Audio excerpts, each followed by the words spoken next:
Do do do. Ba-da-ba. Say something so I can make sure we're... Okay, yeah. We are roughly the same in terms of audio. I'll just keep the music nice and soft. There we go. Alright, we are officially streaming. And I've got this cool commission of Ms. Karen with the customer, and they're literally having a ball. So without further ado, let's get into it. Also, I'm feeling really good today. I don't know why. I'm very relaxed, feeling just very like refreshed. I'm on day 3 of a fast, and I've been hitting the gym every day during, and I feel great. I don't know. You'd think I'd feel like crappy or drained of energy, but I'm just kind of feeling fantastic. Oh, Dave, they have a new idea for sketch of the month. It's Lilith at the beach in a new swimsuit. Oh, that's fun. They love the beach. Hey, the beaches are pretty cool. They have discovered the beach, and we are not leaving. Now, make sure that you do put it in the proper Dreamcord room so I see it. Because if you're just saying it in here, like I sweep through the Dreamcord looking, excuse me, looking for ideas. I think that's the one downside. I got over my cough finally from that little flu or whatever, but I did, and then I ran so hard. I was doing high intensity interval trainings the other day. I ran so hard that I gave myself a cough. I think just from breathing so heavy. Nerd. I'm not a nerd. You're a nerd. No, you're a nerd. How about that for? Yeah. You're sort of taking the steam out of my comebacks here. Let's get some very slight gradients on Nate's skin tone here. For some reason, whenever I'm illustrating humans, like obviously if we're animating, I'm not going to be putting gradients on stuff, but when I'm doing human illustrations, it's like the skin tone just needs some gradients. It doesn't look right if it's all like one completely solid color. So Mama's trying with this Lilith meeting Nama suggestion, and I'm not really sure what we would do there because they grew up together, so I'm not sure, like, would be Lilith with a newborn little baby Nama? I don't know what that would be. Oh, you gotta, like, what's the suggestion like? Because yeah, if it's like Lilith meeting Nama, it's like, well, they already, like, they have met, they're sisters, so, like, is there a alternate universe kind of context involved? No, I don't know. I think it's just a cute child thing. Oh, yeah, and like he's sort of being like, oh, when Nama was first born, what was it like when... Okay, that makes more sense. That's cute. Yep. Lilith seeing Nama for the first time. Baby pops out, and is like, why, how do you do? How do you do, fellow infant? Looks like I have competition for being the most immature person around. Uh-oh.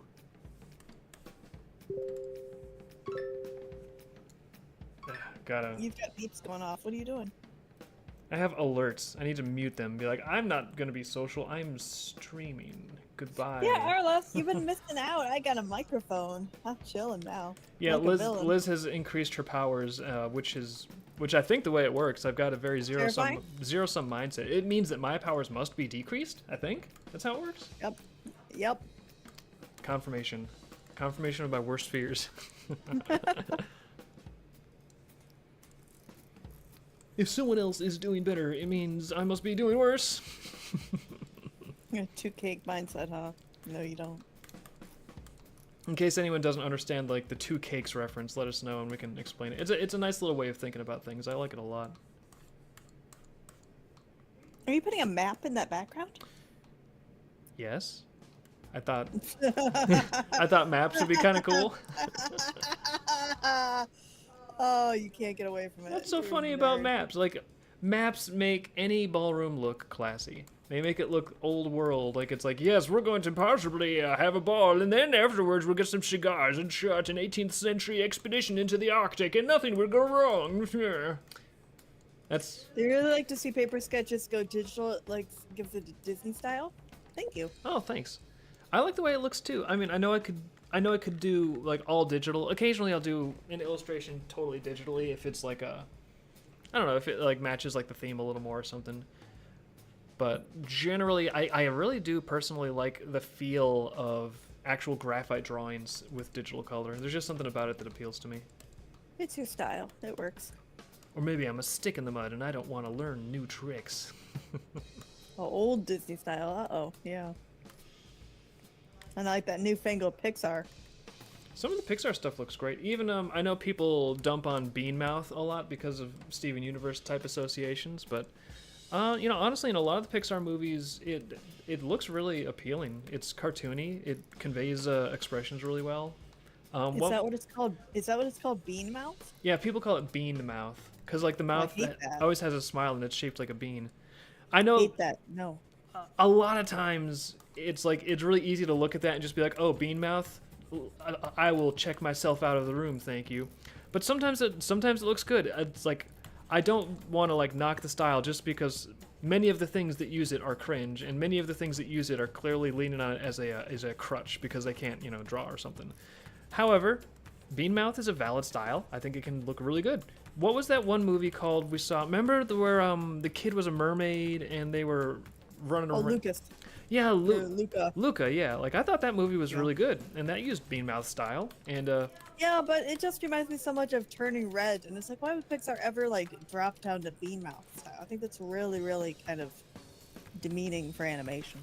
well, I still maintain Beanmouth style. It's a style, and if the style fits the story, I think that's what's most important.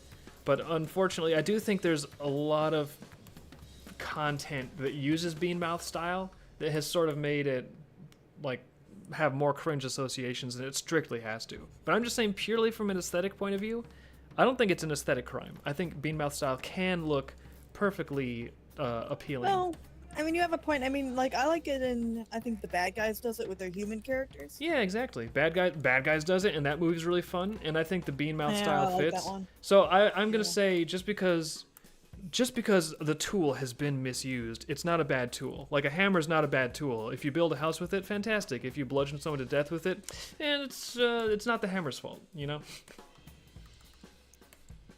Somebody downloaded Wall-E by accident for the local network, and they thought it was so magical. I accidentally downloaded the Bad Guys movie really quick. I thought it was a trailer, and then I'm like, why am I watching this whole movie? Wait, what? How did I you thought- how did you accidentally download a movie? It was in a Telegram room, and I started watching it. We have the movie. We paid Yeah, them. I went out and I bought it, and I went to the theater because I felt bad. Yeah, like we actually did the actual legit customer thing where it's like we will buy the DVD from the reputable buyer and we will go to the theater. Like we paid our dues. What are you Hey, What are you getting, like, accidentally janky Telegram? Accidentally is when you think it's a trailer and you click play and then it like loads for an hour and then it plays the movie and you're like, wait, what? Uh-oh. So you realized like 1 hour in it was not a trailer. It's like this is a really long trailer. Yeah, Man, actually I did. checking your watch. It's like when is this trailer gonna end? It's been like 47 minutes. I'll give it another 20. Basically. But I felt bad, and it was a really good movie, so I was like, I gotta go to the theater and watch this. And then I bought the DVD. Yeah. I'm looking forward to... And now I have the concept art book, which I'm really proud of. I am looking forward to the second one. I don't want to hold my hopes out that it's as good as the first one, just because, I figure if I go in with lower hopes, then there's not as much of a chance that I'll be disappointed. And if I'm pleasantly surprised, then there we go.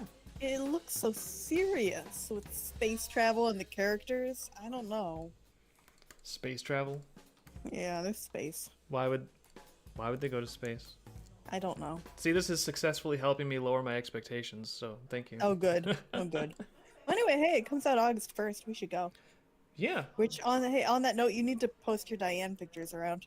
Oh, you're right. I might even need to consider doing like a new Bad Guys fan art or something. Well, I got my concept art book. You could do a vignette pinup of like all the three new bad girl characters together. Oh, that might be fun. Because I haven't, like, I know they're gonna be popular, but nobody knows who they are.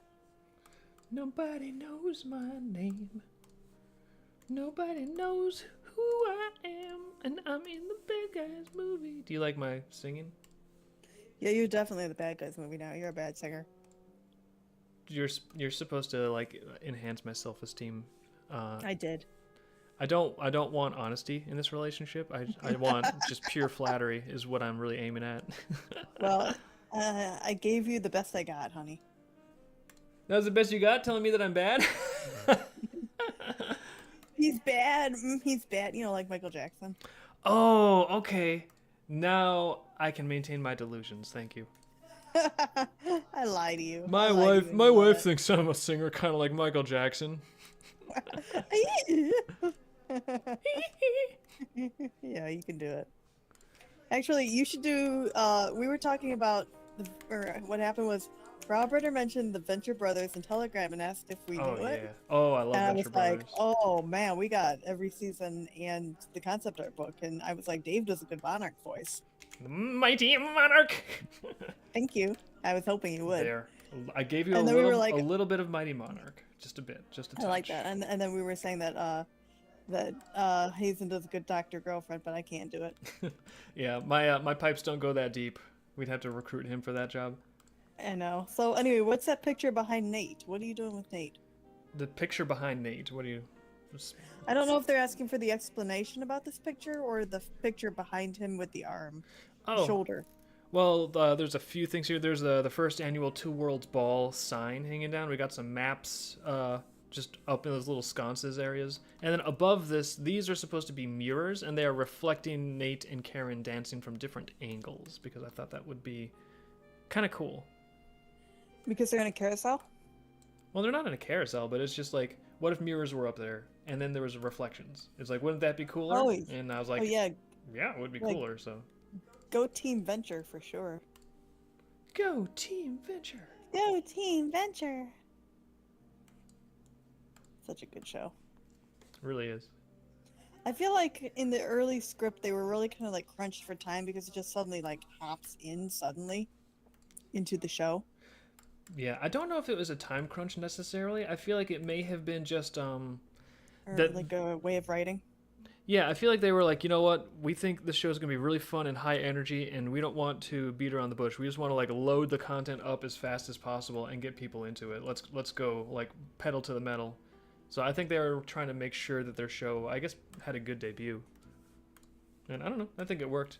Although I will say, if anyone's getting into the Ventures, like the first few episodes, it does have a little bit of that like early installment weirdness to it, where I see this sometimes in TV episodes. Invader Zim first few episodes, Venture Brothers first few episodes. You can sort Are they of saying a little clunky? just a little bit, not necessarily in a bad way. Even we saw the Vivian pilot for Has Been Hotel way back in the day, and I had the same feeling where it's like you can tell that there's a team there. They've got like a vision, they have like a flavor, and they have like a sense of humor. But it's not quite fully coordinated. The experience isn't in there to get the timing just perfect, but you can feel it coming together. You can feel the potential. It's like, oh, I kind of get what they're laying down, and it's not like totally seamless and perfect, but it's good. So you keep watching it, and then sure enough, their timing tightens up, They and get in their stride. yeah, and they all hit their that. stride, and it starts Yeah. really coming through. Agree. I always wonder why movies aren't like that, honestly. Like with Snow White and the Seven Dwarfs, it looks so consistent all the way through. But for me, it's like, why wouldn't it start at clunky and get better? Well, because the team doing the movie, it's like not their first movie. They're moving from job to job. That's true. All right. So they heard people in the UK are having trouble accessing parts of the Discord because of the user ID verification laws in the country. Oh, what? Same could happen in the United States next. Oh no. I don't know what to do. If anyone, Discord is problematic. if anyone in the UK is having trouble getting like your rewards in Discord or whatever, please email us. And I don't know how we'll address it or fix it, but at least we need to know like, hey, what's going on? What does it look like from your end? And then we can look into like the best way that we can address it. Mm-hmm. Oh, so you really like my cream and gold on this background? Yeah, I think it's a really good contrast with I went with cooler colors for Nate's vest and stuff, and then obviously Miss Wow. Karen has it like nice teal. So I feel like they've got the cooler tones, and then if the background is this like, sort of warm golden feel. Okay, I it'll wasn't be sure if nice. you were gonna do like a red and gold, but I just couldn't get that to work for me. Red and gold. It would look fancy, but I feel like it might be a little too rich. It'll draw a little bit too much attention to itself, and I do want the focus to be on the characters ultimately. Okay, I wasn't sure like if red would make it look more swing or what you wanted to do. I really like I like the cream and gold feel that you have. I think this is just a winning combo. Okay, cool. I really thought you were gonna. I thought it was originally fairy lights up there, not streamers. I thought you had string lights. No, it's streamers. You know how they have streamers and they like twist them around. I don't think I quite drew it right, but you know, you get the idea. No, I getcha. And if anyone takes a magnifying glass and they're like, I'm going to have a streamer and spiral it, and I'm going to use a No, reference. yeah, you know what it is? It's like, Dave, I'm gonna make actual streamers from your art. Wait, I messed it up. No, you messed it up. Let's say Discord is getting progressively worse. They feel like everyone will migrate to Telegram. Well, Mamo, I mean, you know, we have a Telegram, which I kind of prefer, honestly, so we have that ready. Yeah, it doesn't quite replace the Discord though, because the Telegram like doesn't have all the different like rooms and subjects, and also it's not linked up to Patreon, so we can't offer the rewards exclusively through there. You can set up rooms in Telegram. I just really hate that kind of thing. Megaplex has that, and it's really confusing for me trying to hop from room to room. Wouldn't it be cool if Telegram, or I'm sorry, if Discord was not getting progressively worse? Whoa, what kind of world would that be? It's actually, I'm not sure. Like, Dave, I think that's a dream world. in Andaruna, Discord is actually good. Yeah, you invent all that. Well, in my world. Actually, out of curiosity, like, what are... In my world, McDonald's is happy. So, like, what is taking Discord sort of, like, in a downward trajectory? Is it just, is it, like, feature creep? Are they just trying to add too many bells and whistles on everything? I've seen advertising. Yeah, I have seen that, too, and it is annoying. And I'm always like, what the... I'm trying to just, like, post a thing really quick in the Dave shares, and now suddenly there's, like, a... You could get Nitro for only blah, blah a month. You could pay money to pay money and have money being paid. And do you like to play... It's like... Thank you. I just think all of the Nitro features should be free, like little animations. Why isn't that free? I don't know. Well, I mean, granted, Discord, like, you know, it's a business. I'm sure they employ people. They got to have some kind of a revenue stream. I don't know. Yeah, but nobody pays for Blue Sky. Blue Sky's a waste of time. Well, yeah, nobody pays for Blue Sky. But it's Blue Sky. It's... Oh, I guess part of the problem is that one of the AI companies got banned by UK law. An AI company got banned by... Civet AI? An AI program? Oh, yeah, I think some of the readers use that for making some of their, like, illustrations and pictures and stuff. Yeah. Why do UK ban, like, a picture-making program? I don't know. They're getting... I don't know, like, I'm not an international expert, but it just seems like the UK is going, a little bonkers. Banana sandwich? A little banana sandwich. Yeah, it's like you'll get thrown in prison if you say something on the internet that they don't like, and they're like banning picture-making technology. If you defend yourself in a stabbing, you go to jail. Well, I mean, it's not nice to... If someone really wants to stab you, who are you to, like, tell them that they don't have a right to? So, yeah. Yeah, they say VPNs exist. Oh, that's true. If, hopefully UK doesn't make those illegal. It's like, using a VPN, you now go to prison for 10 trillion years. Oh, I know. Yeah, Arlie says, "Oi, mate, you got a license for that fun." Yeah.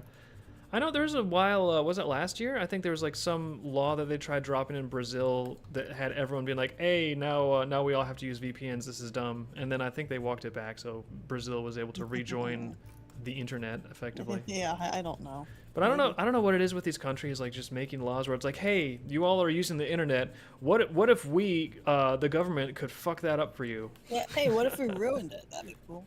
What if we just made it like impossible and difficult and a giant pain in the butt? Is that what you elected us to do? Did you elect us to make just a huge pain in the ass for you? You're welcome. So are you adding shines on the mirror? Is that what you're doing? What are those? They're just sort of like streaks, and they're not gonna be that dark, but it's just sort of like streaks that give the impression that there's like more people, but they're not really that well defined because it's starting to get like a, you know, reflecty and hazy in the mirror. Well, I didn't do that. You did everything else. You're good. Chill. I am not a mind reader. You're not. You have no idea, like, all the thoughts I'm thinking. That was a Venture Brothers quote, by the way. What? I'm not a mind reader? I am not a mind reader. Yeah, it was the henchman. I am not a mind reader. Yeah, when he's getting other henchmen. You know, it's so good. Like we're talking about it. I'm starting to think like, you know what? Why don't we just bust out the DVDs and we could put them on in the background and work to Venture Brothers again. It's just Maybe fun. we should. Yeah. Oh yeah, I mean it's like, and it's episodes, so it's like a huge movie of awesomeness. Yeah, especially now that we've seen it, it's like if you've never seen it before, some of the episodes are so dense and fast paced, and they throw so much at you that you kind of have to like actually watch it. But now that we've like seen it, we could probably just have it on in the background and chill. Oh, so the commissioner's here. He says he gets it. The world around them blur as the focus of the attention of the two on the dance floor. Yeah. Ooh, yeah. Very nice. Also, thank you for commissioning us. I like these. It's really fun making these. Okay, there's the maps. I think background character, we could use a little bit of a gradient. I know she's going to be way back here in shadow, but still, for some reason, human skin just needs like some gradients on it, or it looks weird to me. Yeah, did you see the Fallout picture from the game of Nate, the Nate character? Yeah, the references. I've seen the Nate refs, yeah. Okay. I like your human drawing better. Like the realistic thing looked a little uncanny valley for me. That was a little kind of creepy. I couldn't handle that. Take that, Fallout developers. Random furry artist beats you at own game. Oh yeah, hey, no problem. We can do it. We're glad that we found a good time for you, Chill Corner, so that we could stream this. Yeah. I'm giving her eyeshadow because it's a dance, and she wore makeup today. Today. Yes. Makeup has been applied. Unlike pajama day, like some of us. Yeah. I know we've got a system where we switch off, like I'll choose a movie to work to, then you'll choose the next movie to work to. But I wonder if we should start having strategic joint decisions about TV series to work to. Because we've got some TV series. That's true. We've got Arrested Development. Yeah, Arrested Development, great. We've got Invader Zim, the old Batman the Animated Series. We got some good stuff in the pipe. Oh yeah, we should do that one. Mm-hmm. I hate getting the DVDs out though, but we could do it. All right, so who's the white ferret girl? That is Ms. Karen. She is an otter. That's Ms. Karen. She is a sort of an otter gal, and she was seen in the background in a Prelude comic, substitute teacher or a receptionist at a advanced school. A secretary, but she got a promotion. She got a promotion to main character in the story of Nate and Karen. I know, and she has a name now, which is very impressive. Most background characters do not get names. But Like none of them. when people ask about them, then it's like, okay, well, I guess they need a name now. Someone wants to know what it is, and we have started a list so that we will actually remember the names when we provide them, when we provision names. But we're not just like loaning out characters, being like, that's Steve, that's Drew, and that's the same guy. And then, like, Yeah. 10 years later, someone's like, hey, yeah, so what's this character's name? Oh, I don't know, Al. No, you told me it was Steve decades ago. I based my life around this, you bastard. We don't want that scenario to unfold. No, we really don't. Although, on second thought, it does sound kind of funny. A little bit. Not, like, super funny, but a little bit funny. When you meet an NPC, you want to know about them. Well, yeah. True. Well, on that note, we're going to have a lot of... Well, maybe not a lot, but like a good handful of cool NPCs in Ascension. I've been working on that. That was actually probably what I did most of today was What color is... Oh, there we go. Wrong thing. But yeah, I did a lot of work on Ascension today. The first mission in the campaign is now... got a solid draft that is... Once we get the mechanics tightened up just a bit more, I think it'd be ready for playtesting, so I'm really pleased about that. Oh, would that make us the dungeon masters? You know, no, we're just the writers. That is up to the player, or the DMs, or Dream Master, I guess we could call them. Dream Masters. Dream We have Master. to have it be different from everyone else. We are not Dungeon Masters or Game Masters. We're Dream Masters. Terrible. We gotta start creating unique cringe names for everything we do. It's like, if you're in Dreamkeeper's Ascension, you're not a game master, you're a dream master. And if you're watching our streams, welcome to the stream, Keeperoonies. Is that what we should call our fans? Stream keepers. keep- Stream keepers. We had a funny name for like a satire, like Dreamkeeper's porno version earlier. What was it? Cram Deepers? Yeah. If anyone ever does like a satire pornography of Dreamkeepers, you gotta call it Cram Deepers. You I just know. I wanted to call one of the rooms in the Dream Core that, but I thought it'd be too confusing. they'd be like, wait a minute, why is this room suddenly titled Cram Deepers? Where what what world have I woken up in? I know. The world where I Liz love is in that. charge and she Really, does things without consulting anyone. really terrible. I might do it. I might call that. You might Maybe the trash room should be like, what was that? Cram Deeper's trash. you guys got to be careful. You might wake up I'm one gonna day do it. and suddenly you're in Nope. You know what? I'm doing it. compliments of Liz, you're in Cram Deepers. I'm doing it. Liz, have you polled the readership? No, have to. So I get okay, confirmation. This is not a democracy. It's a Of authoritarian course not. monarchy. No, it's not. So No, the real question is going to be, can I rename it on my chat? I don't think I can. I think I have to go to the computer to do that. your only defense, chat, is her own incompetence. I know. Value, cherish it. I can't rename it on my phone. No, it's not fair. It won't let me rename it on my phone, Dave. Wait, man, chat. Oh, wait. Maybe. No, no. I'm trying to rename it. As we listen in real time to Liz struggling to use basic technology. I can't figure it out. If you have any serious trouble, you could always just blame it on Discord. Be like, Discord has gone so downhill. That's what I do. No, it's because I'm on my mobile. And Discord is not made for me to use functions on mobile. I don't think anything should be done on mobile. I like a keyboard. agree. Mobile is... Oh, I figured it out. Oh no. Look out. Your world just changed, everyone. Sorry. Sorry in advance. Cram Deepers, I believe we called it. Yes. Cram Deepers.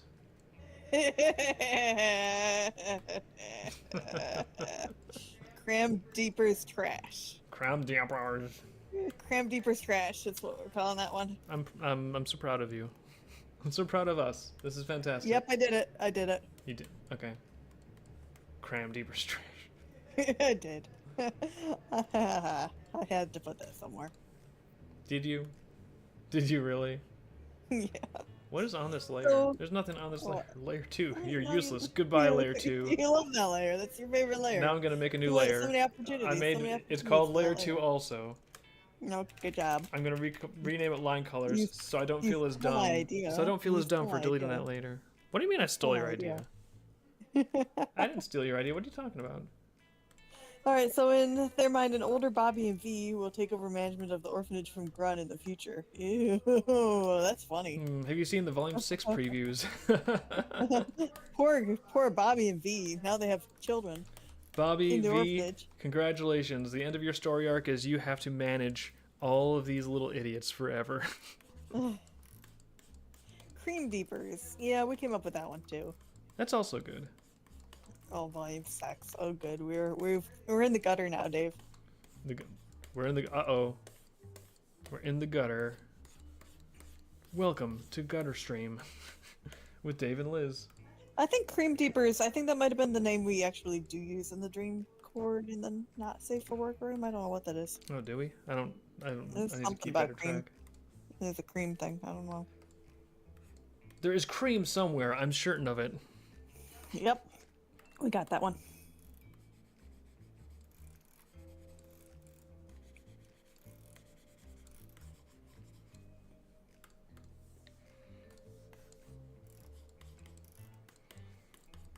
Just cleaning up this little area where you can see the edge of the page. Oh no. There we go. Total immersion hi. retained. Hey, Shade is here. Kind of new to our work. Oh, cool. How long have you been drawing and making comics? Depends on where you want to start measuring, I guess. We start the first volume of Dreamkeepers we published in 2006. So Dreamkeepers stretches back to 06.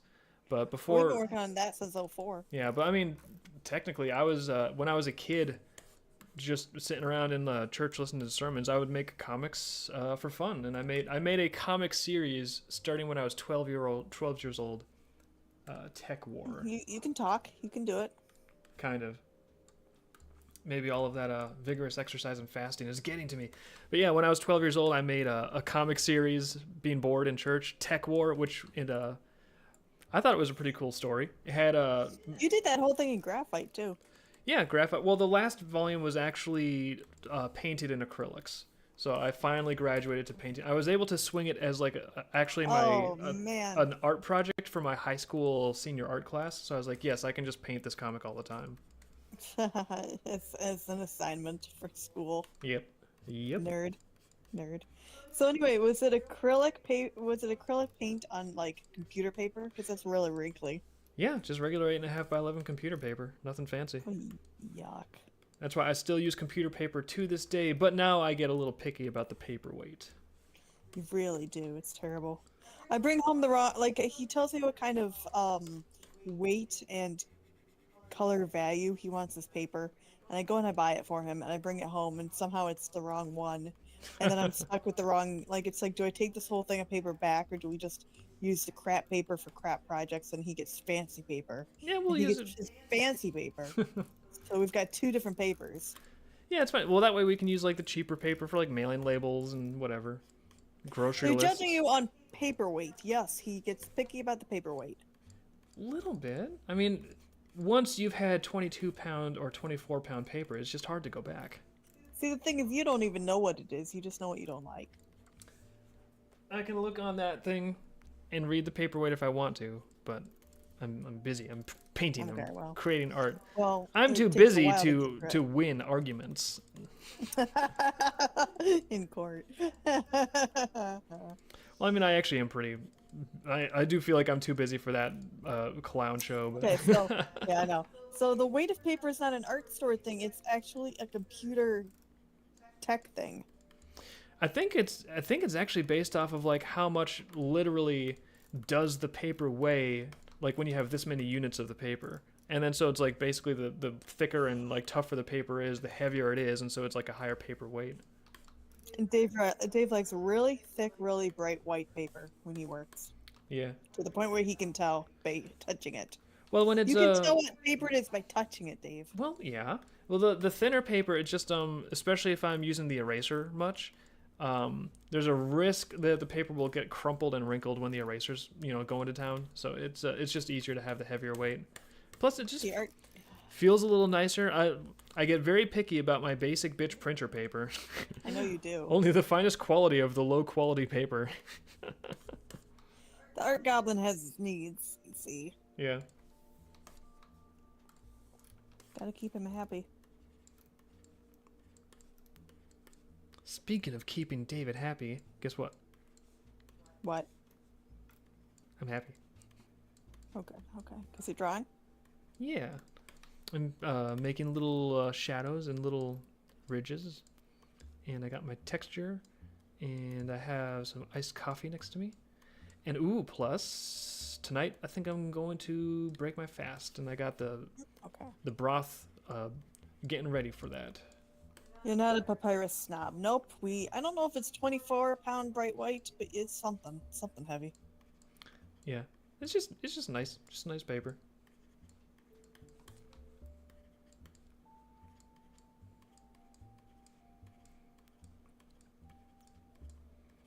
Even printing books, we've experimented with different paperweights in books, and I think I'm settling on 85 pound. I think that's like the sweet spot. Which book did 85 pound? Which one was that? I think Prelude Collection 1 and Good. the Omnibus. Good, because I got mad at Prelude Collection too. I am not happy with the weight. Yeah, see, I think we actually got 75 pound for Prelude Collection 2, and Hate that. like I wasn't paying close enough attention to it, and then I got it and I was like, oh well, the pages turned really nice, but they're a little bit like they feel a little bit lighter than the other pages we've had. So it's like next time I'm just gonna make sure it's 85 pound all the way. Oh, Chill Corner got the Walls cookbook. to Oh, try. cool, nice. That reminds me of like we've got the Walls cookbook. I actually need to like get off my butt and start looking at some of the recipes because I'm in such a rut with like our usual things that I cook up. But I've got that recipe book right there. I just need to actually pull it down and start So, trying some stuff out. all right. So, Prelude Collection 3 win. We're halfway through Prelude Collection 3 right now, but we have a ways to go. We actually calculated it already. Yeah, but it's getting closer. I kind of we'll see what book gets done first, but I kind of would like, in a perfect world, I'd like to get Volume 6 out first, just because like I agree. we did Prelude Collection 2 like what, year or two ago. So Yeah. just feels like okay, we did a Prelude book, now we should do a graphic novel. And then of course first in the pipeline we've got Ascension, because I really think it's going to be nice to A, get a tabletop roleplay game out for people to play, and also B, just get the lore book out, because I feel like at that point we're just going to cement all of the cool stuff that I've got in mind for the Dream World, and it's like the perfect outlet, and then everyone can just like check it out, and it'll make it way easier to make all this expansive fan fiction if they want to, or do their own, design their own campaigns, like all kinds of stuff. So I think getting that lore book out for Ascension is just gonna be really, really fun and give people a lot of like cool activities and stuff to do. And actually, even before the lore book, we keep on saying it's getting close, and it is getting closer, but the next book we're going to publish is probably going to be GarageBand. That's going to be actually the publication campaign for their very first graphic novel. I've heard demands for April or for August, but I'm not sure we can do August. But August is pretty big, so We will see. We'll definitely get it out as soon as we can, but we gotta build the campaign and design the tiers and get cool little pretty pictures everywhere. There's talk about a figurine, and we need to figure out what we're doing with that.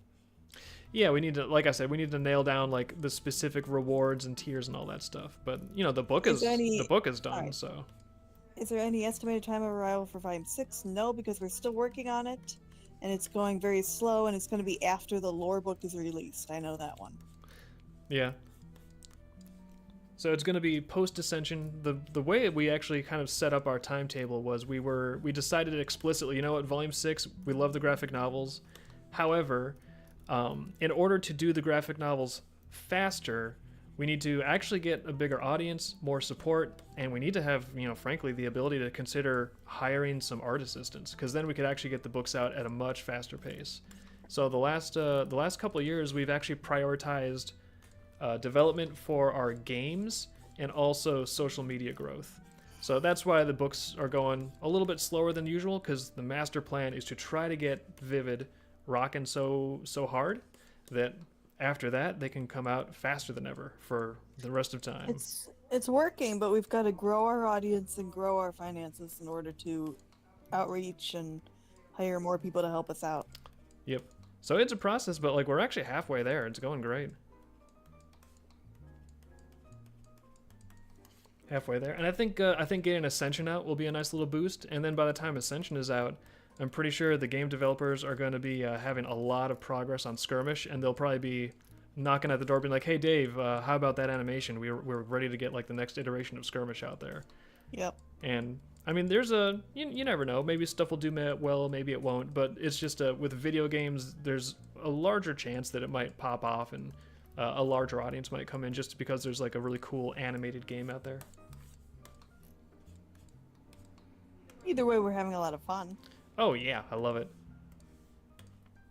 That's the thing, is I like doing all this. I like doing commissions. I like creating the graphic novels. I like creating video games and tabletop games. I love doing all this stuff. So, I don't know. It's hard to have a bad day. It really is. Yeah, it really is.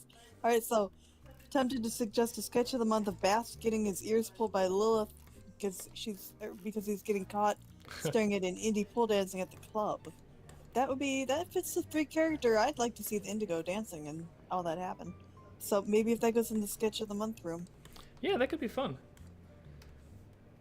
And again, be sure any sketch of the month ideas or fan art ideas you've got, we try to encourage 1 per user, roughly. So, but be sure to drop it in the Dream Court in the proper rooms before tonight, because once I get off stream, actually, I don't know if I'm going to break my fast first or if I'm going to harvest suggestions and put the polls up first. I guess we'll see if I'm feeling hungry. I'm actually not feeling hungry at all right now. Wow. Yeah, I don't know. It comes and goes in waves. Like at first, I think it's easier for me because I'm also, I've been doing keto for so long, I'm fat adapted. So that makes it a lot easier because your body can just like easily shift into fat burning mode. But yeah, it's just like hunger will really come and go in waves, and so you'll get hit with like, whoa, I'm starving, body wants to eat food, but I don't know, you get some green tea or a little apple cider vinegar, and then the cravings go away, and it's fine. Your body's like, fine, if I must, I guess I will start burning fat and going into autophagy and like recycling some old cells. You jerk. Alright, so they think Lilith would be too embarrassed, but Nama would not hesitate to pull ears. Yeah, that's true. Bast has pullable ears. He looks like he could, like, steer with those ears. Yeah. Which is ironic in the Volume 3, he pulls Vox's ear to undercut him in the stomach. It's like, Bast, people in glass houses. Careful. Yeah. Yeah.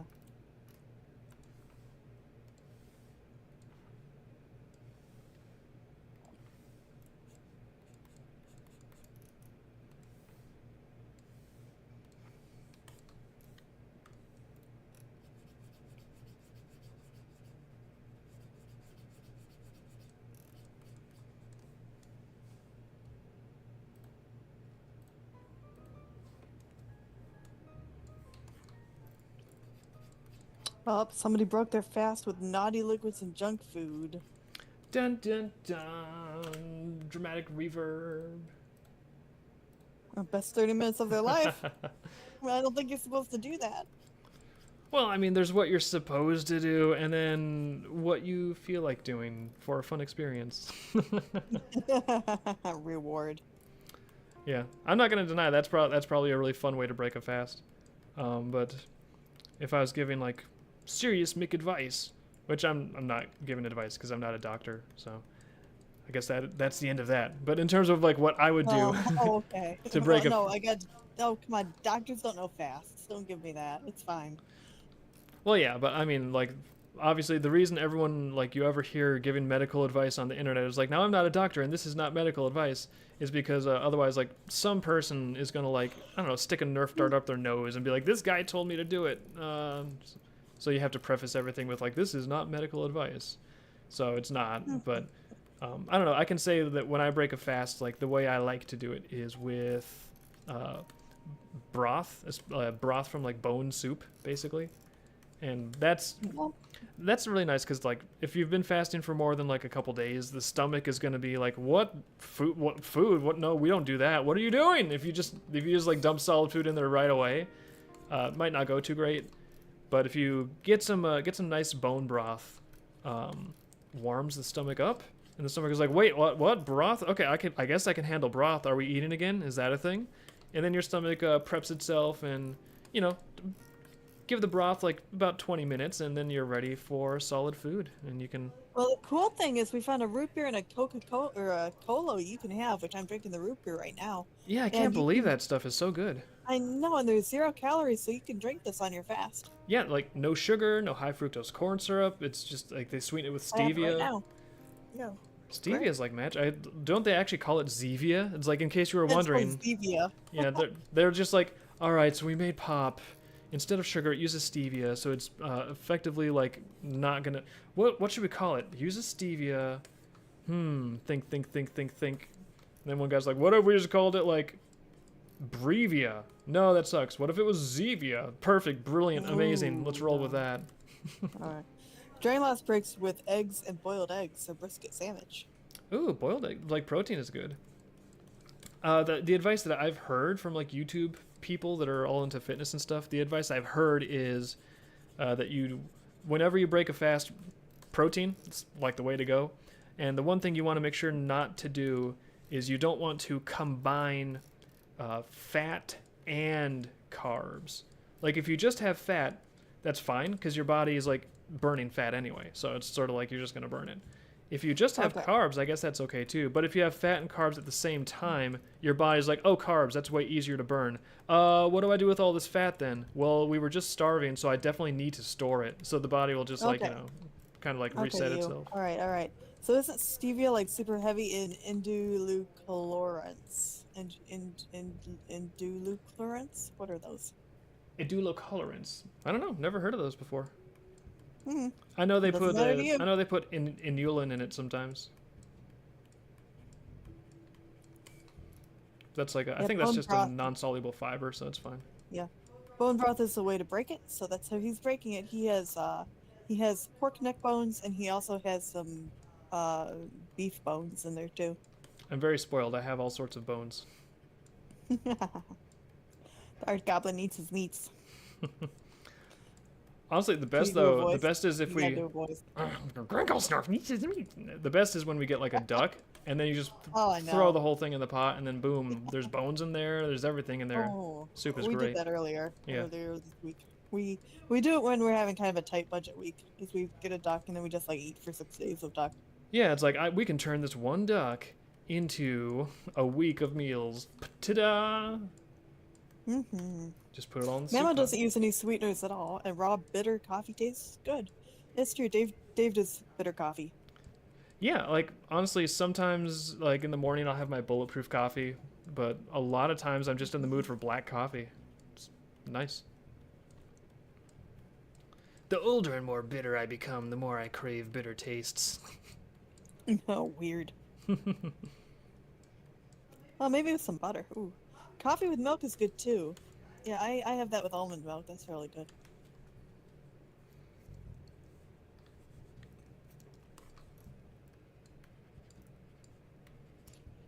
Hold on, I'm talking to people. Talk, talk, talk, talking to people. She's talking to people.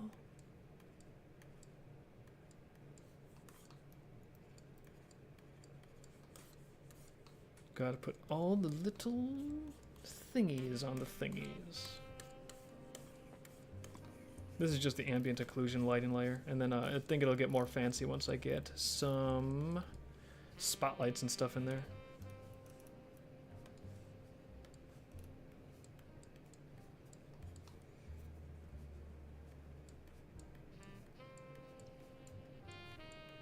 Yeah, they don't like artificial sweeteners.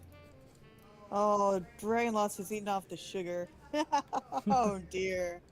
Yeah, well. The stevia takes some getting used to, but now I just the soda's so good. It's not even like fructose corn syrup syrupy. With my Pepsi, I was drinking Pepsi so often it was getting like tacky and syrupy, and I didn't want to finish each can. Oh, It yeah. would go cold or go warm. But this is better. Yeah. I like this. Yeah, the thing about sugar is like you can, if you burn off sugar, hey, you burned it off. There you go. There are some artificial sweeteners that are bad news. I think I don't have it right at the top of my head. All I know, the only thing I really keep in the memory banks is like, oh well, what is clear for me to do, and I think it's fine, because I don't need to know what I'm not doing. But I think if I'm remembering right, I think NutraSweet was the one that's like, Ooh. oh, and aspartame I think was another bad one. Yeah, those are the ones where they had to put the label on about causing cancer, right? Yeah, I think those are the ones that were in like diet sodas, and Yeah. the diet sodas were like, hey- yeah, we're diet. There's no sugar in here. But then the artificial sweeteners like, oh, this stuff is like kind of worse than sugar, guys. What are you doing? Yeah, but hey, wait. To be fair with those, isn't it like it caused cancer in rats because they just fed it like only that over and over and over again? That's all it ate. I mean, there's always like variants on clinical trials, so you have to really dig deep to see like. A lot of times that's what they'll do with headlines. Like, there will be very clickbaity headlines like, oh, it turns out eggs will make your feet fall off. And it's like, what the hell? I don't want my feet to fall off. This sounds serious. And then if you just like browse the headline, you're like, yeah, that's like a legitimate problem. I guess no more eggs for me.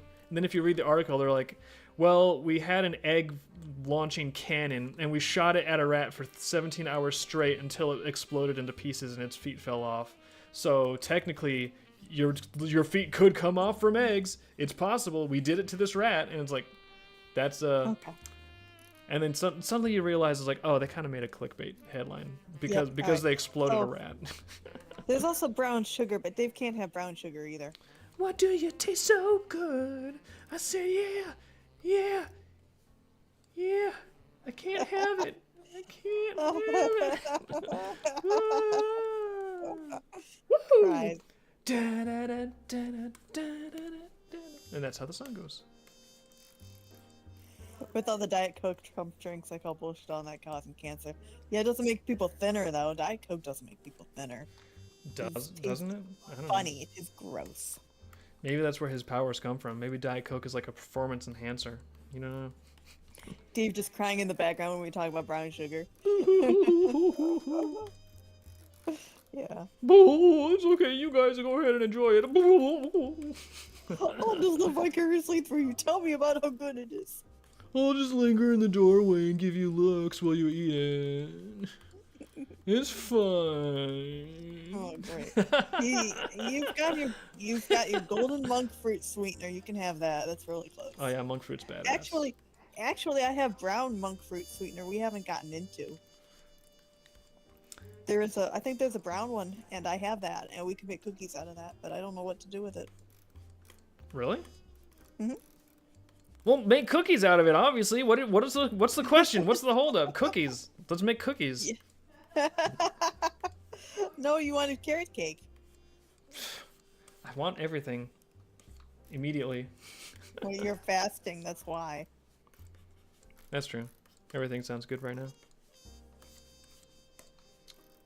Everything sounds pretty good. I'm just saying we could do the snickerdoodle so we can mix the golden monk fruit with the brown monk fruit and try it with a different flavor. Yeah, that sounds really good. Which I just figured out. So I think I have that. I might be making this up, but I think I have the brown monk fruit sweetener. I think that's the thing.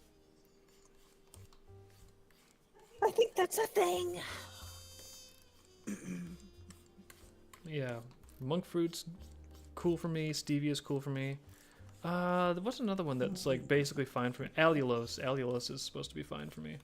In fact, it actually binds with fructose in the digestive tract. So if you have like allulose in berries or fruits or whatever, it decreases the glycemic impact of the fruit. I'm gonna get dinner going for me.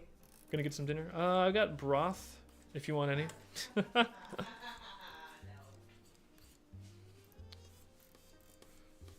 Are you fine? Like normally, I like to cook for you. Are you? Can you fend for yourself? Yeah, I'll be fine. Okay.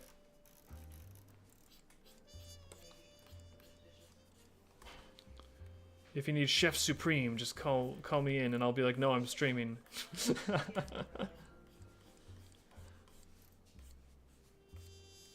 Is Chef Supreme, you'll wash a dish? Chef Supreme. No, dishes are my weakness. Yeah, me too. Ugh. Based on the sound, can you guess what Liz is doing at this very moment, everyone?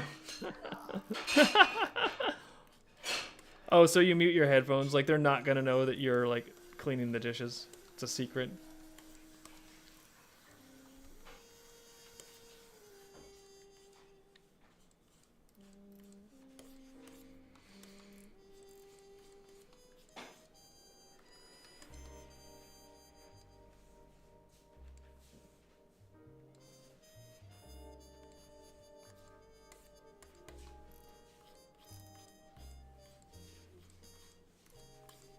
I'm gonna add a little bit of a haze behind her later on so that the value contrast of this support column isn't quite so extreme. Don't want to have more value contrast in the background props than in the foreground focal point.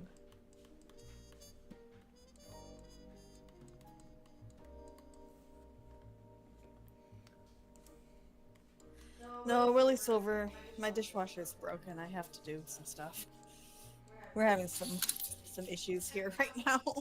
Kind of well behind the times. Man versus machine, I like to call it. Oh, I know.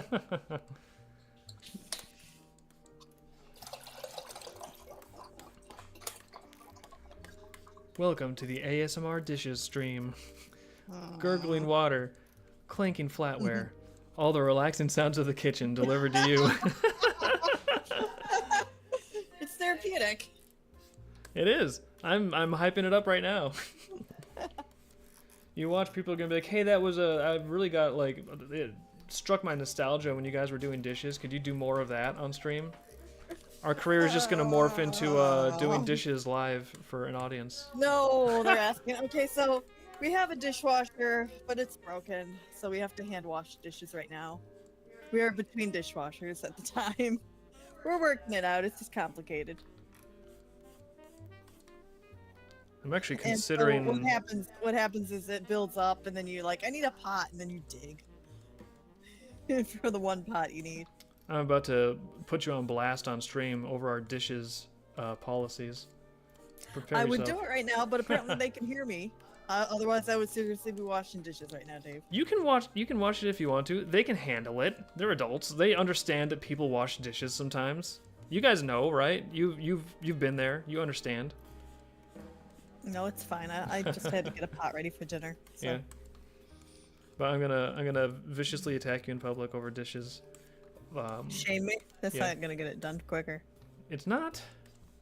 Oh, what other narcissistic techniques would get it done quicker then? Doing it yourself, obviously. Oh no, that's Okay, what I was so- gonna. That's what I was gonna shame you about. What I try to do is I try to have like, in my head I call it like a dishes neutral policy, where if I have a meal, I will immediately wash my own dishes. So that way it's like I did not increase the dishes. Whoa. I think the sink kind of disproves that theory. There's something going on there, and it's not me. You have some issues there. Really? Do you think it's the guy who hasn't been eating for 3 days that is putting all the dishes in the sink? That's an interesting theory. Please elaborate. Hey, I watched that. Soup pot, You did. When I was like, I want to make bone soup, but there's not a clean pot. And when I was making my little helpless sounds, you were like, I have pity on you. You're just pathetic enough that I'm going to do what I see you clearly want. And you were kind Did you know that by cutting sugar and fatty foods, you can lose whatever happiness you have left? Yeah, we know. That's true. Extend your life and make it worse. Live in eternal misery. Be healthy.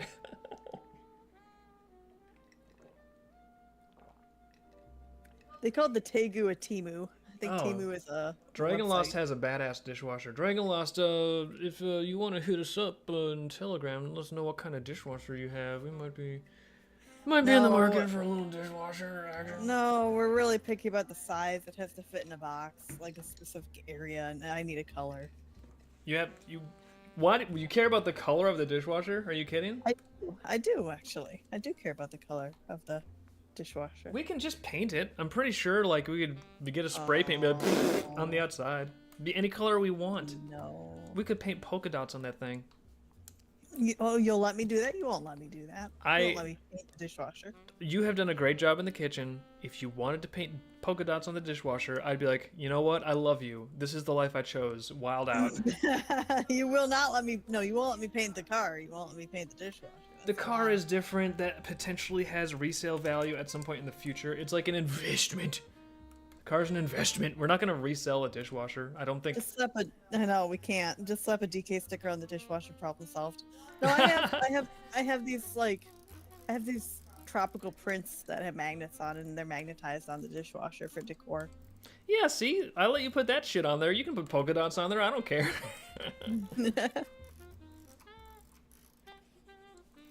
Let it not be said that David prohibited tropical bird magnets on dishwashers.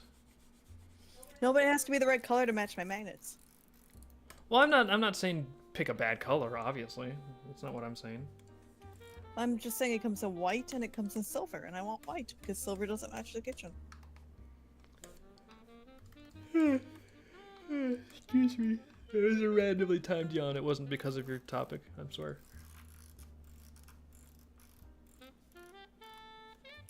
Yeah, Timu is a do-it-yourself kit place thing. You want Tegu. Tegu is the goo fest. That's a lizard. It's a Tegu.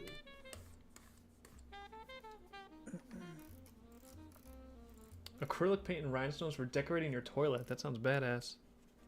We could be shitting like royalty. I think Tinsel would listen to some wired ASMR stuff to fall asleep with whale sounds or something. Whale sounds.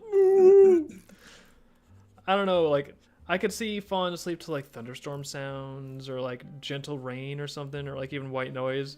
But having some huge mammal in the background going, it seems like the least relaxing thing I can imagine. It's real. I know it's real, but I'm just saying, like, anyone that falls asleep to whale shrieks is some kind of a freak. Like, yes, I want the largest animal in the world screaming in my ear. That puts me right to sleep. And her nightmares is with suddenly phasing into her room in the middle of the night. Yeah. Tinsel, are you okay?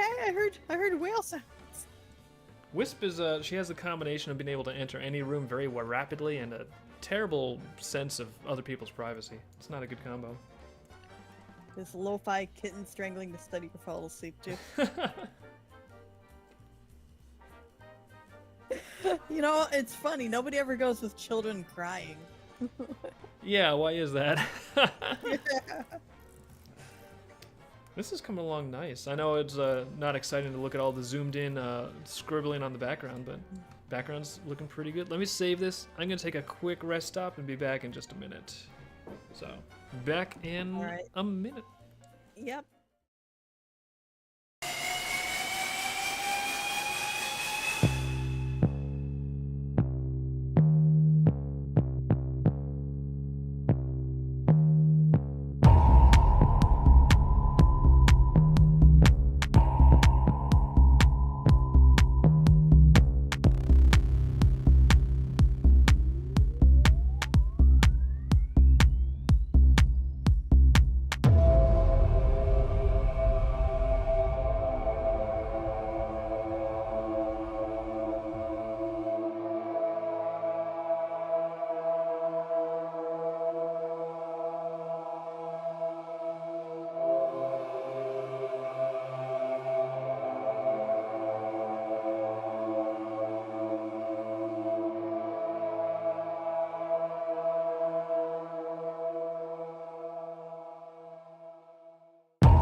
Haha, back. So they say WISP is a living definition of multiple personality disorder. Oh yeah, I know, that's on purpose. That's exactly what that is. Kind of literally. She is really fun to write for. We actually had somebody emailing us a long time ago who was trying to get us to put like a warning or like information label on our website about it. Oh yeah, they wanted like a trigger warning about like warning deals with mental illness topics. And we were like, lol, no. Well, I think it's just like, oh no thanks, this is for, you know, it's for mature audiences. Like, mature audiences can handle a character that's a little kooky. That would be like if we had to put like a cigarette warning label because Ravat has a cigar. I mean, I'd totally be fine with like a warning label that's like, hey, warning, this book is for mature audiences. I think we even put that actually on... I know we put it on Volume 1, like on the back of Volume 1 by the barcode. I'm not sure if we put that on the other books, but I think that's fine. Like if it was in retail, honestly, the stickers that are on the Berserk graphic novels, like the parental warning, like those kind of give it that little bit of a like, you know, back in the 90s when they were putting all of the it's not like Surgeon General's warnings, but it was something, it was like the danger and crazy content warning on like all the CDs and music albums and stuff. Like, you knew that an album was like cool and edgy if it had one of the stickers on it. Was Wisp a very likable character planned? Yeah, I think we planned her to be likable. We planned her to be like a villain, but also like kind of relatable. Like, I think we kind of planned all of the characters to be kind of likable in a way, except for Randy. And possibly Tinsel, although opinions are beginning to diverge on the appeal of Tinsel. That's true. So are you saying that you want a Surgeon General's warning for your books, Dave? Do you want a maturity level content? Are you a maturity level content? I would say Food warning. it would depend on probably the book, but if they were in like stores, I would consider like, hey, should we have like, if it's not printed on the back cover or something, should we have like a sticker on there, or I don't know. Just because one thing that I would want to avoid with Dreamkeepers is I'd want to avoid like, you know, some 6-year-old walking through the comic shop. I'm kidding, no comic shops exist anymore. But a 6-year-old walking through a comic shop being like, wow, cartoon characters, that looks like it's right up my alley. I am a child. And it's like, no, this is like, I would want to make sure that parents, I'm a big advocate of like parents actually knowing like what their kids are getting into. I think that's like the optimal way. Because I wouldn't even say like no child should ever look at Dreamkeepers. It's like, yeah, some of the stuff is a little like, there's violence, there's like some suggestive things, there's language. Friend talks about porn and Prelude. Yeah, exactly. So it's like I would say like parents need to know what is in there, and then they can make the decision for their kid. Like I'm not gonna make decisions for other people's kids. Warning, too cool for you, nerd. Warning, this is pretty edgy. If a character was gonna like this book, his name might be Shadow the Hedgehog. Well, the thing with Wisp is that she's more of a chaotic neutral type. I think she was supposed to be like a sympathetic character, kind of a humor sympathetic character. Well, she sort of fell in with a bad crowd, and you can sort of see why, because she's got issues.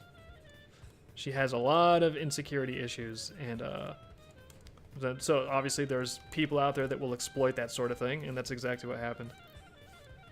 Has anyone ever thought of the phrase Sonic Shadow the Hedgehog? Did I just invent that? That's been done? No. It's been done? Yes. Okay. Yes. I just wanted to make sure. Okay, alright. Is Tinsel based on Jessica Rabbit? I would say yeah. Yeah, Tinsel's inspired by Jessica Rabbit. That's actually, I think that was like the primary visual inspiration for Tinsel.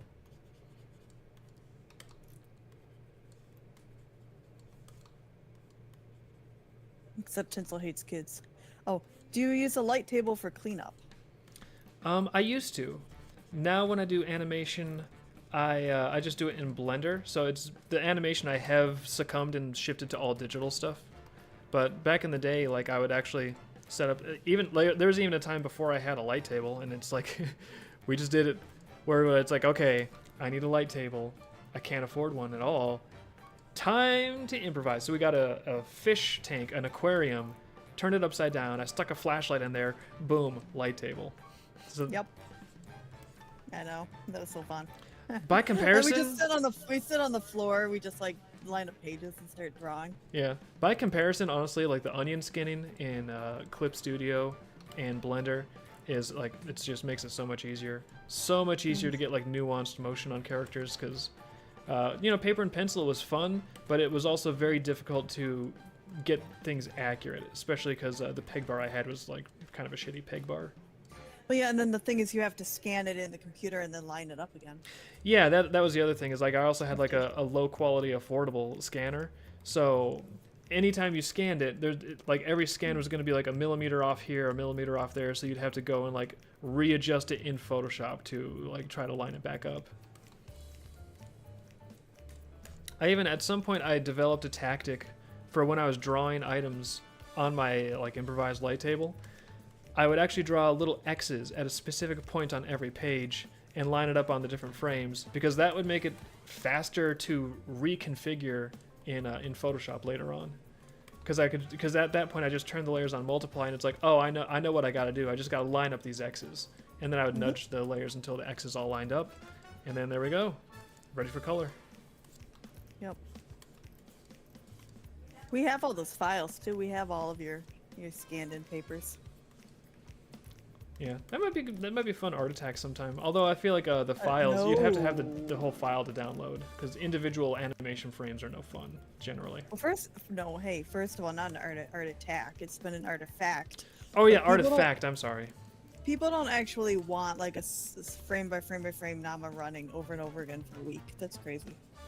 Well, yeah, I'm not saying like every single frame would be a different day's update, but I'm saying like maybe like show the animation, and maybe that'd be more like of a high resolution thing, because we'd be linking them to the original file with the frames in it. I don't know.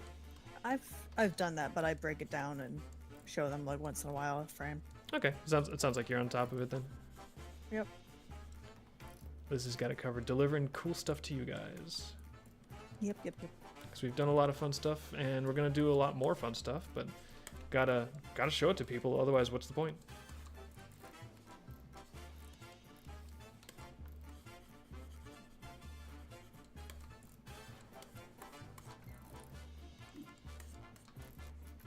Oh, there we go. The cell shading's already looking nice here. It is. They're talking about Nama and Tinsel and Bast and Ravat and how Ravat is the worst. And how Tinsel kept Nama, but in order to control the Viscount.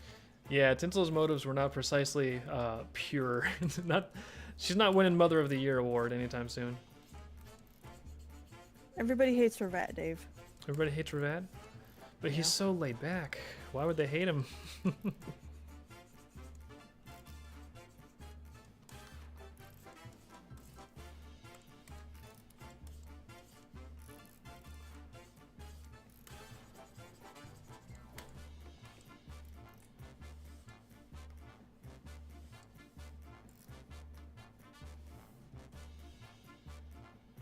Oops. Undo. There What we is go. oops? Oh, sometimes when What I is have a it? selection area, the little selection mask that pops up down here, like the crop is right next to invert selected area and also right next to deselect. So it's like really easy to accidentally hit the crop. Actually, I gotta see if there's a way I can customize this sometime, because this happens like, Yeah, are you cropping your stuff without knowing? Terrible, David. that did happen once, but I was able to like fix it.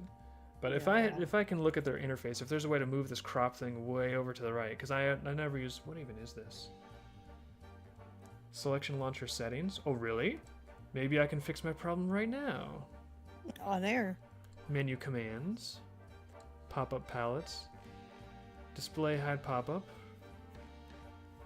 I don't know. I'll mess with this later, but maybe I can customize it so that I stop playing myself. You've played yourself, David. You've played yourself. You cropped your own image. You dum-dum.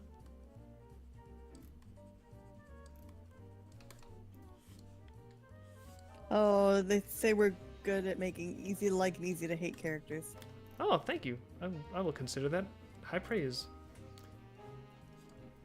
That's definitely one of the goals, is you want to, like in fiction, I mean, like if there's a background character, like, oh, this guy served someone coffee and he has no dialogue, like you don't need to like make a huge emotional reaction with that character. They're just serving like a functional technical role. But for the characters that, you know, have screen time and dialogue, it's like you sort of want to figure out like, well, how is this character supposed to make the audience feel? And if you can have an answer to that and it works and they actually feel the way you want them to, then that's a good sign that you've got some decent writing going. Okay.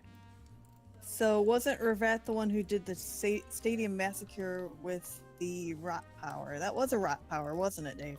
It was. I don't know if we've explicitly said in the books yet if he's like definitely like, oh, 100%, but I think yeah, you can put two and two together, and there's a particular power Ravat has. You saw that power in action during the Stadium Massacre, and lo and behold, the Stadium Massacre is also the thing that basically false flagged the CCA into attacking North Havenville. So an awful lot of coincidences lined up right there.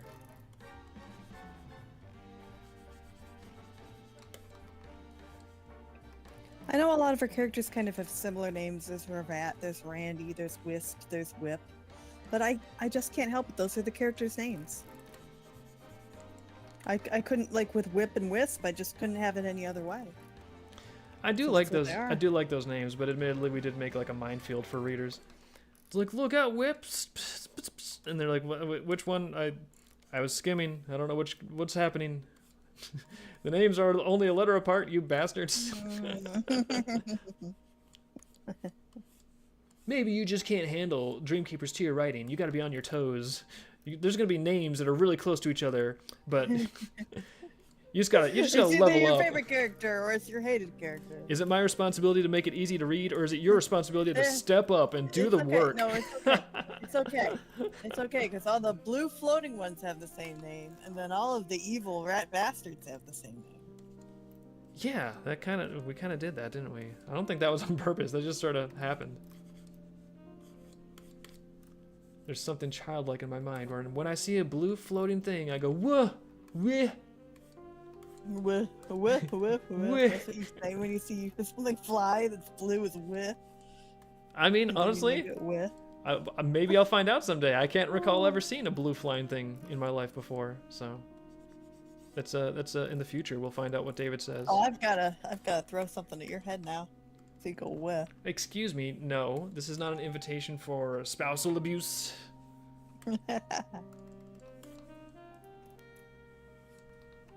Besides, you know I would dodge it. I'd dodge it so fast. I'd be matrixing. Is that a verb yet? Matrixing? I would be. It's probably a programming company, matrixing. Sounds like something where it's like, I'm gonna make a company, it's called Matrixing. And it's like, I'm now going to apply for federal grants. They don't need to know what we do, but our name sounds like they should just give us like $37 million a year for no reason. No oversight, it's fine.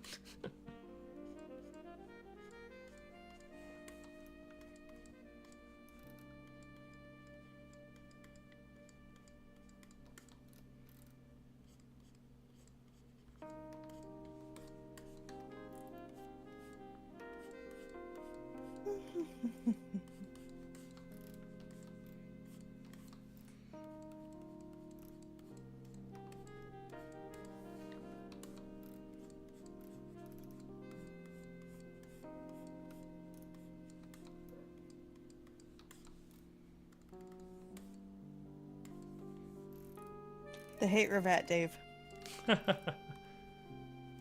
He's a bad guy. I have so much fun with my characters. I'm like, how could you hate him? He's so fun.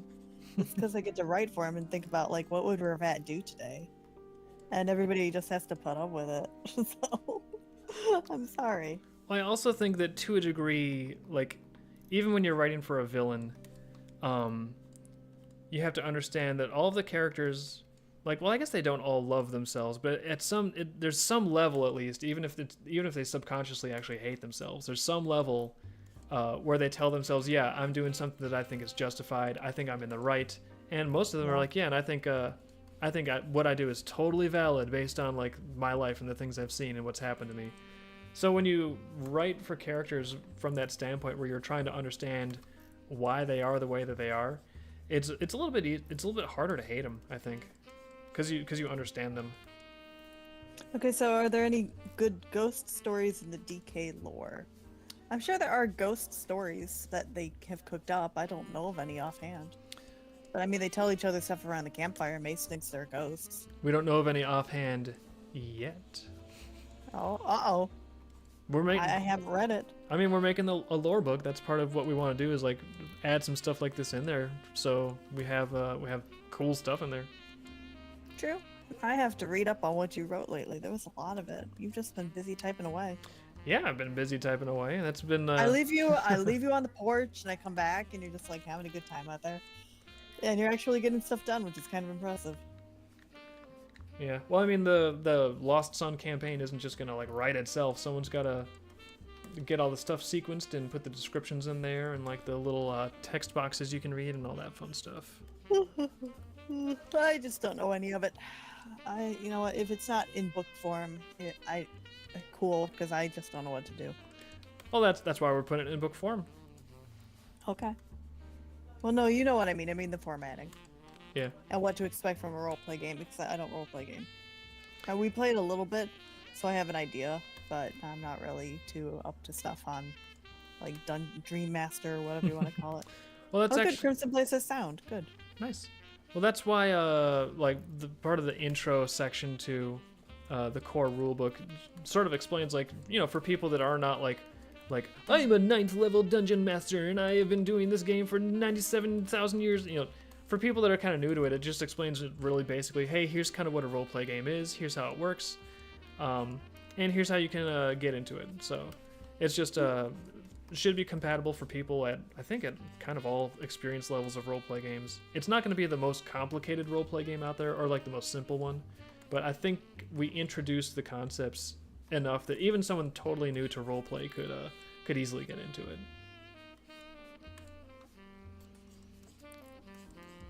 Plus, the way I want the character design to work, I actually want to. I think they did this in the Call of Cthulhu roleplay game. which I thought was kind of cool. But they actually had so I'm going to do this for the Dreamkeeper's Ascension roleplay system. They've got a choose your own adventure story in there. And I knew you'd do that. I knew you couldn't stay away from those. I love those. yeah, I made one. I told you I made one a long time ago in elementary school. yeah, because you're cute when you were a kid. You had to make it. What? Well, Like, tell me what no, the subject okay. was. Yeah, okay. So basically, the thing is, you were supposed to write a little story, and I was like, it's gonna be a choose your own adventure story, which is the most work you've ever done. Yeah. I know, it's so stupid, but I did it, and I have it here, which you've seen. It's basically it's a choose your own adventure story about you are a kid who finds a cave in your backyard, and you're with your brother, and then you go and explore the cave, and then there are different paths where you see different monsters. And you have the choice of like running away or seeing monsters and finding stuff. That sounds really cool. See, that's already like kind of in the zone of a roleplay game a little bit. Yep. And it was a ton of work, and it was really dumb. Oh, and it was illustrated too. Of course it was illustrated. You're a lunatic. We blend well together. I think yours is going to be illustrated. Yeah, a little bit. Are you a lunatic? Maybe. Yeah, a little bit. Of course you are. Oh boy, looking forward to it. David goes crazy, and then he goes... But I go crazy holding very still in place for long periods of time, wiggling my pencil on a piece of paper. That's my form of insanity. Oh, cell shading is looking nice on this. Alright.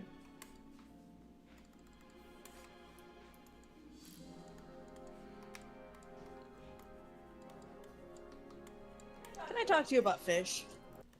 Yeah, talk to me about fish. I see some fish. Yeah, that's my salmon. Okay, well, you have soup too. Are you having soup and salmon?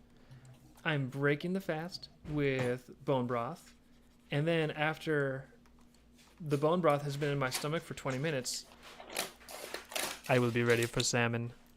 Okay, you're cute. Fine, so it's defrosting.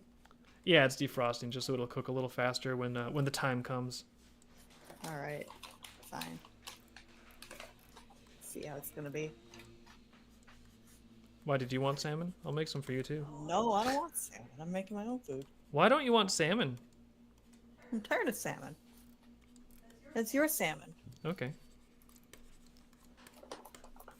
And then David knew it was all his. It's bait. They go, Liz, do you want salmon? It's not even a real question. You're like, you knew I'd say no. No, I have you on the record saying you do not want salmon, so it is my salmon, so you cannot have the salmon. I knew that's what that was. Terrible. The art goblin gets his fish. Yep, they say salmon is great. So we've got approval on your fish. Mm-hmm. I'm having mozzarella ravioli. Mozzarella ravioli? Yep. Okay. So it's like a cheesy pasta. Oh, and I'm gonna do a spice on it too. That sounds delicious. Oh, no, they want salmon. Now everybody wants salmon. Gonna share? I can't. They're far away. Plus, even if they were like outside looking in, which that would be a little weird, I'd be like, "Go away, you guys. This is my salmon," and that's what I would say. You would fight them? You'd snarl? I wouldn't fight them. I just would not let them inside because then they could not take my salmon, and there would be no need to fight them. You're Easy. gonna hiss? Are you gonna hiss at them? No, I don't need to hiss at them. I would just keep the door closed. Maximum strategy. That's what I call it. Happy Guy 1 is not a big fan of salmon. I'm tired of salmon. I don't want salmon. Happy Guy 1 and Liz are on the same wavelength. The Tegu loves salmon. Yeah, we tricked her into eating kale recently. I thought that was quite the achievement. I know. Oh my god, yeah. So she's supposed to be eating greens for her vitamins, but she gets in a funk where she only eats protein and meat and will turn down her greens because she's a spoiled brat. Turn down is kind of a mild way to put it. She will literally hurl it across the room. She'll like pick Yeah, it up, she'll be pick like, up and throw "What it." is this?" And then she'll be like, "Time to throw this across the fucking room." Yep, so she does that with her greens, and she's supposed to eat her fruit. She doesn't do that either. She violently rejects her vegetables like a child. Yep. So what you need to do is you need to wait a couple days until they get really hungry, and then you take some kale and some greens and dip it in the meat juice that you've been cooking, and then they'll eat their greens. Ta-da! Because they forget, and then they can have their protein and their meat, because they're good again. because they're good again. You ate your greens. You have become good again.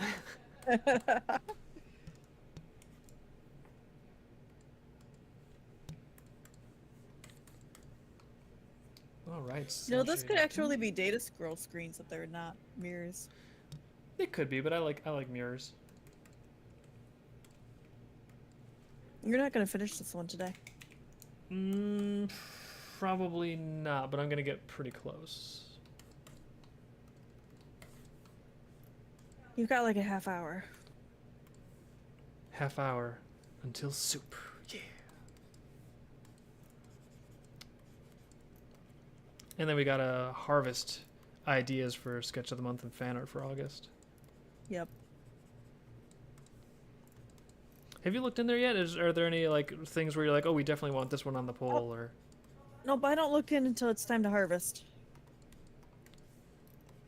All right. Well, I know what our evening is. It's looking at ideas and be like, ooh, how can we narrow this down? And then we have to try to narrow it down. It's always a challenge.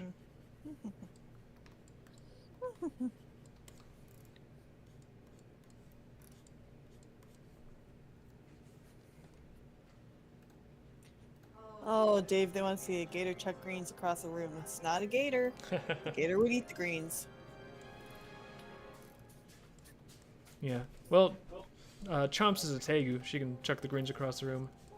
But Tally retired. Tally went to boarding school, so I don't think they give her greens. I think they give them those special feed pellets there. Yeah, they smell like fish. Well, I'm sure there's like fish involved and all kinds of other nutrients and stuff. Vitamins.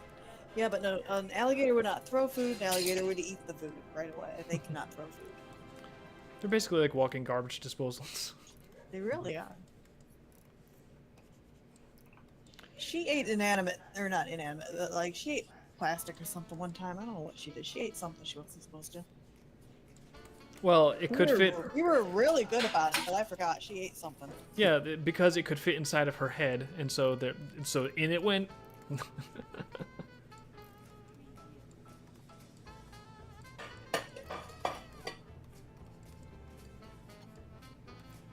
I'd say Chomps is smarter, but then Chomps runs around outside and tries to eat rocks, so that's a thing. They're supposed to. They're supposed to eat rocks. Yeah, but Chomps just seems. Allie would eat rocks, but she's really bad at picking them up. Chomps just seems a little too enthusiastic about eating rocks. It's like maybe you guys are supposed to have like a bit of rocks in the wild, but every time Chomps finds a rock, she's just like, "Oh boy!" and it's like time to chow down on a rock. It helps with their digestive system, so I'm told. So they say. She would eat rocks until she's like a paperweight if we let her. I know. Which really says something about how much we're feeding her. It's like, oh, is this not good enough for you? All of a sudden you're eating rocks instead. Well, it's like, wait a minute, you were just given a delicious piece of kale that you hurled across the room in a fury, and now you go outside and you'll just scarf down a literal rock. Are you kidding me? No, she does that. Or she eats cat poop. Yeah, very, very gross pet. Gross pet confirmed. That's alright. I mean, the dogs returned the favor to her, so it's fine.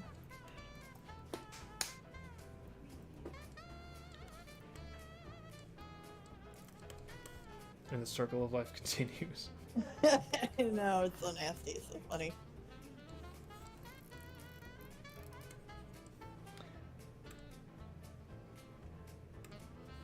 Alligator meat, when prepared properly, is very tasty. Yes, it is. I've had it. Mm-hmm. We've had alligator like tail fillet, and we've had the breaded stuff too. It's very good. Kind of a salty chicken.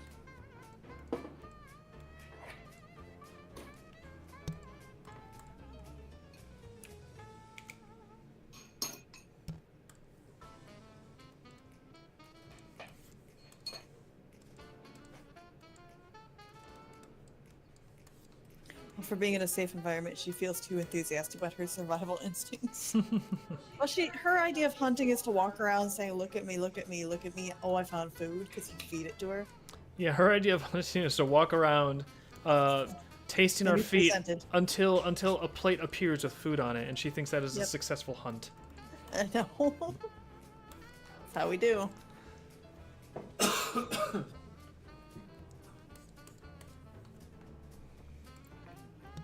Have we ever been woken up by our lizard late at night, like owning a cat? No, the lizard sleeps at night. The alligator we would wake up to at night.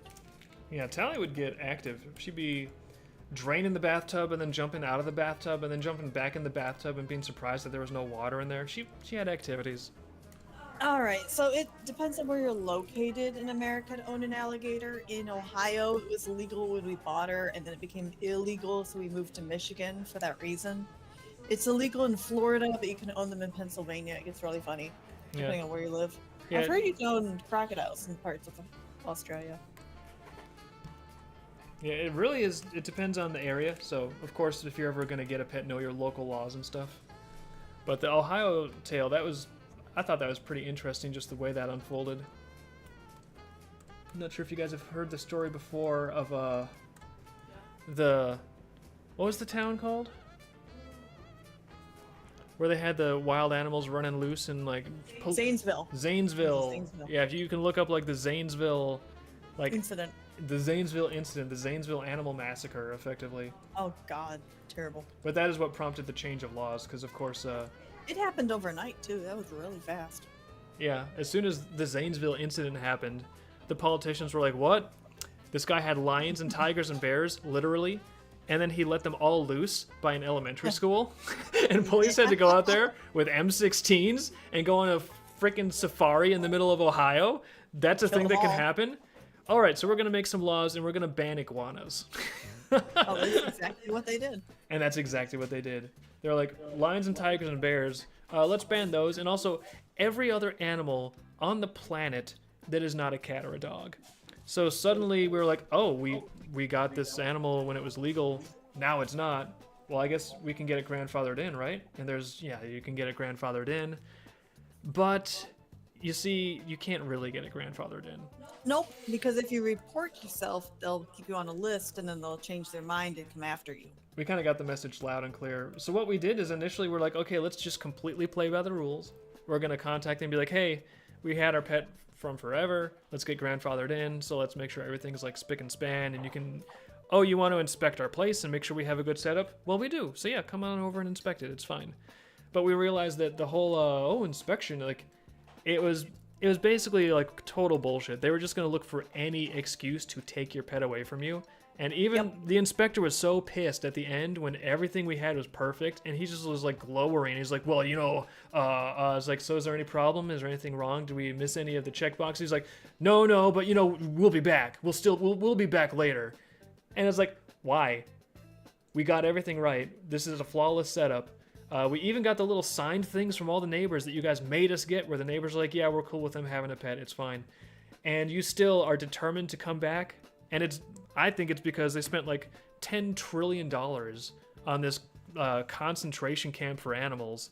And so they had this like boondoggle sitting around brand new. And it's like, well, what are they going to do? Not fill it up with people's pets? They had like literal concrete. Yeah, okay, so yeah, they had a concrete warehouse built to hold alligators and animals, and then you were supposed to give them your pet, and then they keep them there forever. Yeah, like they literally had concrete pits that they would put the animals in. And then, like, lo and behold, years later, stories come out where it's like, oh, and you wouldn't believe it. The staff actually isn't very good at taking care of animals. They're just like throwing donuts at them to see if they'll eat donuts, and they're not feeding them properly or cleaning or taking care of them properly, and it's a whole giant debacle. Would you imagine that a government like concentration camp for animals isn't run well? Crazy. So as soon as we realized that the grandfathering option was essentially illusory, it wasn't a legitimate option that they ever intended to let anybody use. At that point, it's like, okay, let's think about just getting the hell out of here. And we did.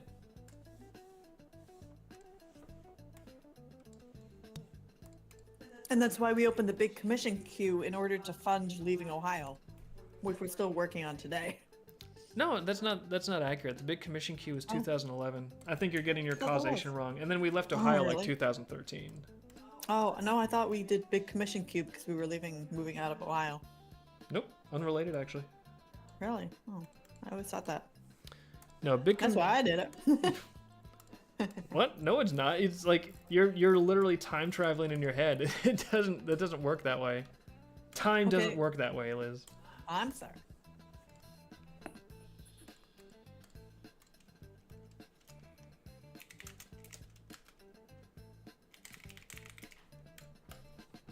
Man, speaking of the big commission queue, we got some cool pieces in the pipeline right now. We're doing the CouchCon batch first, but the big commission queue, there's a couple coming up right after those, which are coming out really good, I think.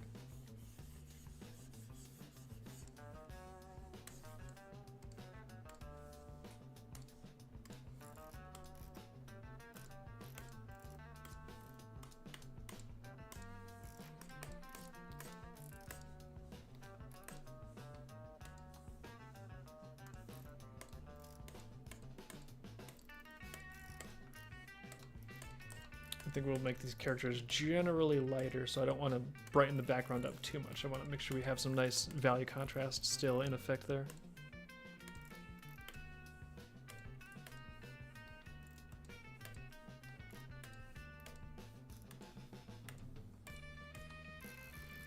And all that ambient occlusion lighting that we did earlier, it's still serving us well. So yeah, this is starting to look like a nice little late night ballroom shindig.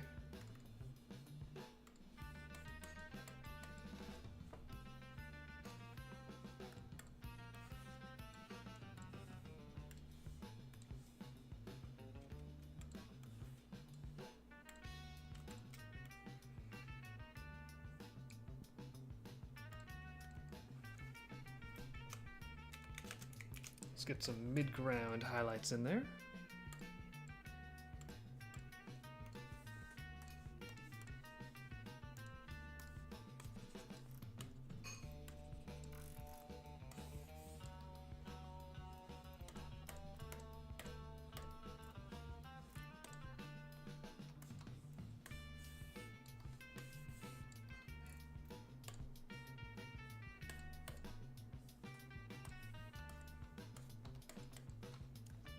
They want to know where the pole is and where the Indigo Twins. Where's the pole and where's the Indigo Twins?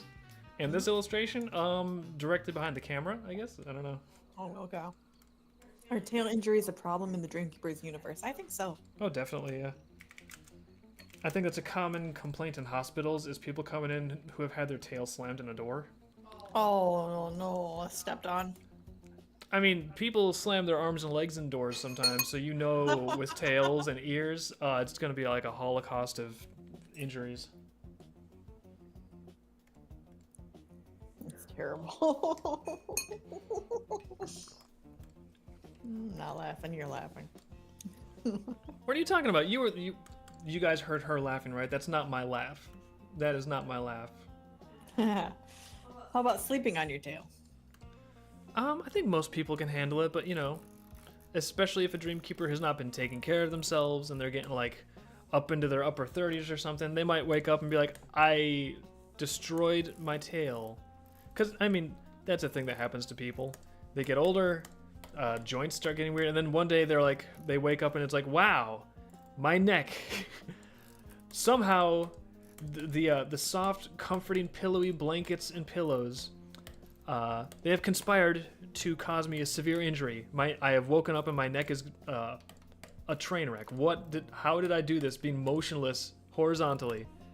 So I mean, if that can happen to somebody's neck, I'm pretty sure a similar thing could happen with tails. Sounds like a game show, Ow My Tail. Sounds like that show in Idiocracy.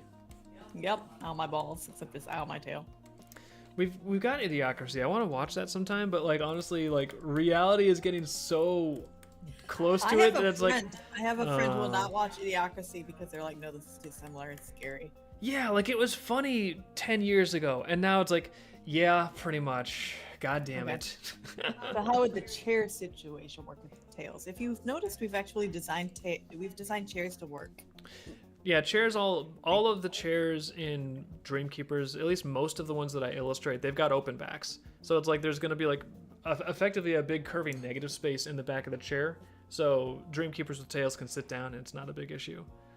Now, like, not every Dreamkeeper is going to fit in every chair because there's such a range of body types. You know, someone might have like giant wings sticking out the back or something, and they might need to get like a stool or a custom chair. But generally speaking, most chairs will accommodate most Dreamkeepers by the time they've got it pretty figured out.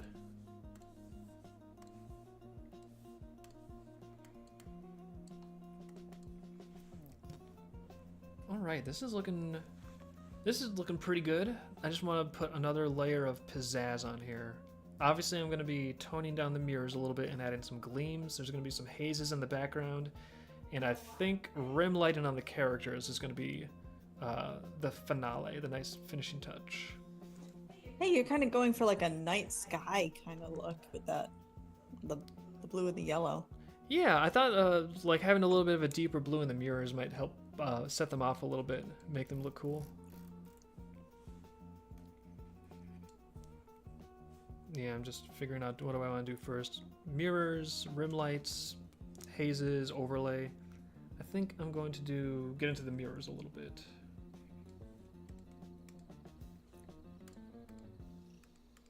Ooh, actually that looks really good. Having the colors dimmed on the reflection.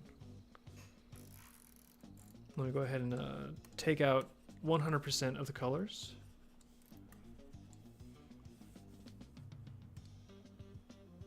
And then just bring it back in a little bit.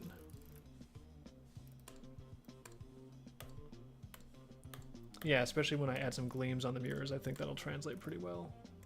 Highlight is popping a little bit overly much, so we'll push that back. So how do Dreamkeepers handle air traffic by flight-capable DKs? Oh, obnoxiously in Andaruna.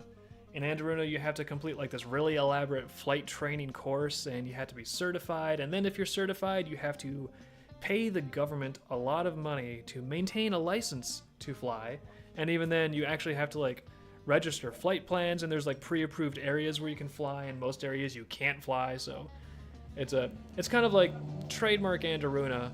Cool thing that people can do, and they're like, no, we can't have you just doing that all willy-nilly with this insane freedom. We have to like meddle. We've got to. There we go. We fixed it.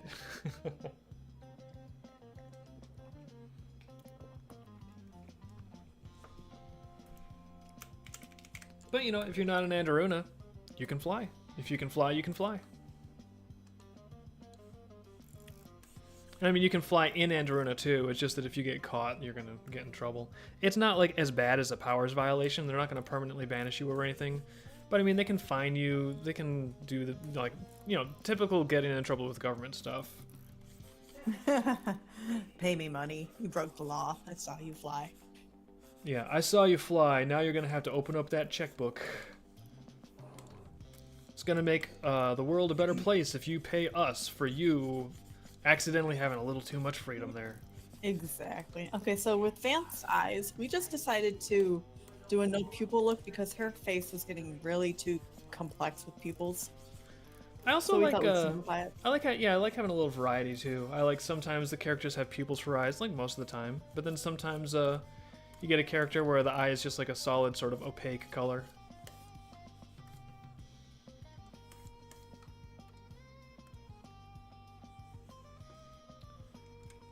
And down here, Liz was courteous enough to make a layer called Mirror's Opacity, meaning that I can go up to this gleam layer, select Inverse, and delete it.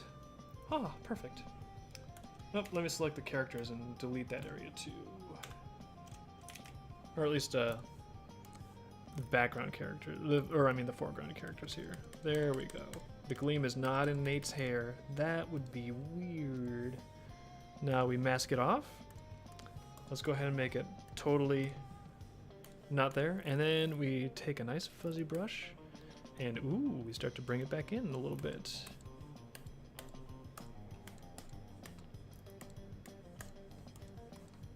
Yeah, that's sort of starting to feel a little bit more like a glassy surface.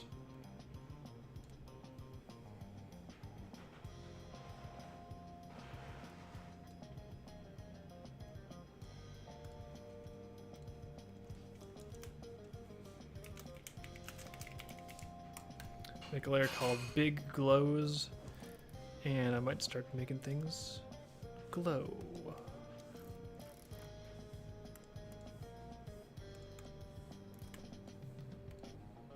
Screen, of course, naturally a screen for the blending mode on a Big Glows layer. What else would you expect?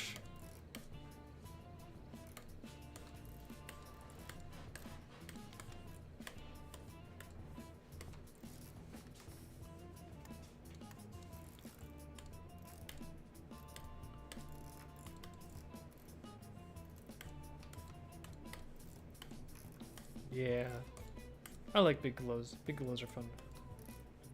Yeah, I was wondering about your random blue cat mammo.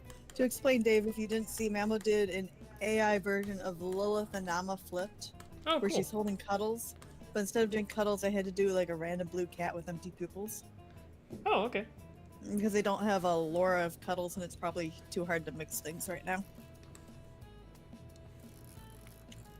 Yeah, but it gets the idea across. It works.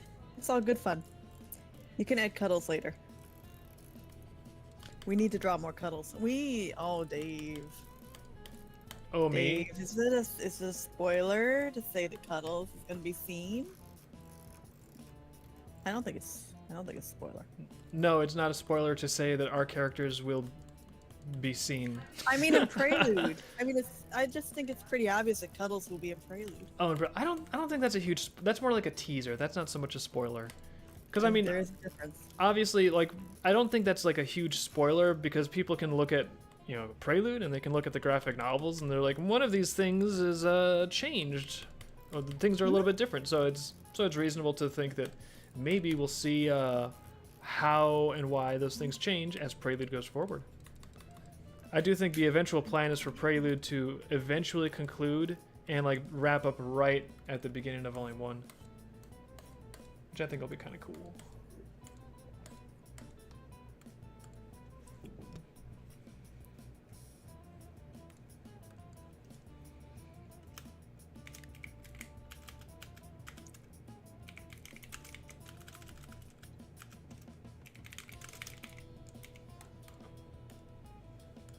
Time for some glints and glows. I'm just going to put a little bit of shine in some of this gold trim stuff because I think it'll look cool. Oh yeah, definitely. I'm gonna tone it down a little bit, but yeah. We have set Prelude 7 years back in the storyline. Yes, we have. Mm-hmm. Now that doesn't mean we're gonna do Prelude like covering every single day from the first Prelude to the storyline. But the major events that signify why things are different and what happened. Those are things that we intend to depict in the Prelude comics.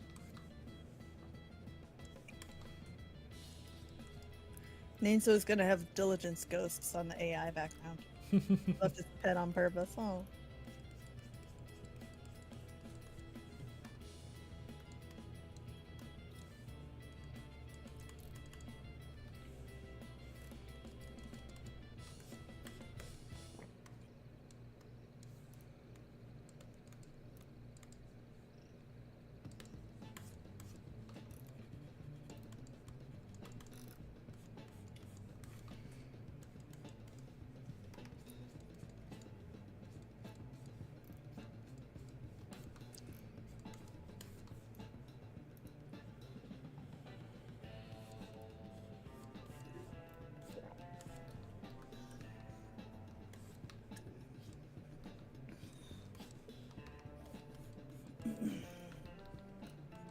Alright, speaking of time stuff, if dates are marked as DD and AD, is there any point on whether they would be marked as BD at any point in time? I don't remember all this. You're gonna have to help me. No, I remember why. DD and AD stands for during Dominion and after Dominion. But they just keep on counting backwards for during Dominion. So, I mean, I might take a second look at that and just make sure that I nail it down the way I want when we put it in the lore book. Because right now it's still kind of like behind the scenes in concept draft form. But right now the working concept is AD stands for after Dominion. So as soon as Andruna got freed from the Silent Centuries, they start signifying things in AD. And then during Dominion, you just start counting backwards, kind of like how we do BC. But I think they just keep on going backwards indefinitely because the people that made these calendars were the people that like got out of the silent centuries. So for them, like that was the big enchilada. That was the end all be all.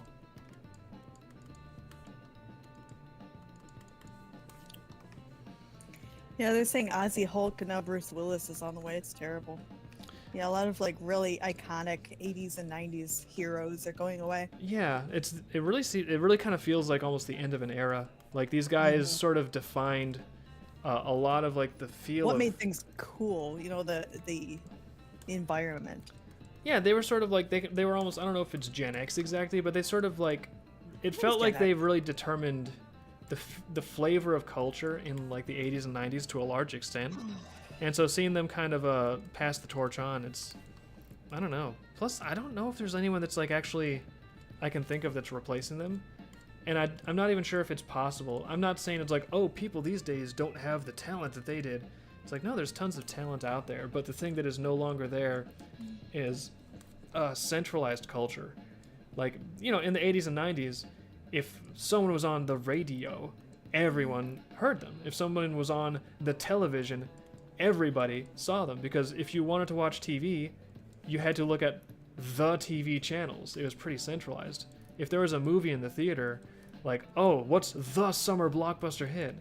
And, you know, now, I don't think it's necessarily a bad thing, but entertainment has sort of just fractionated wildly, and it's scattered all throughout.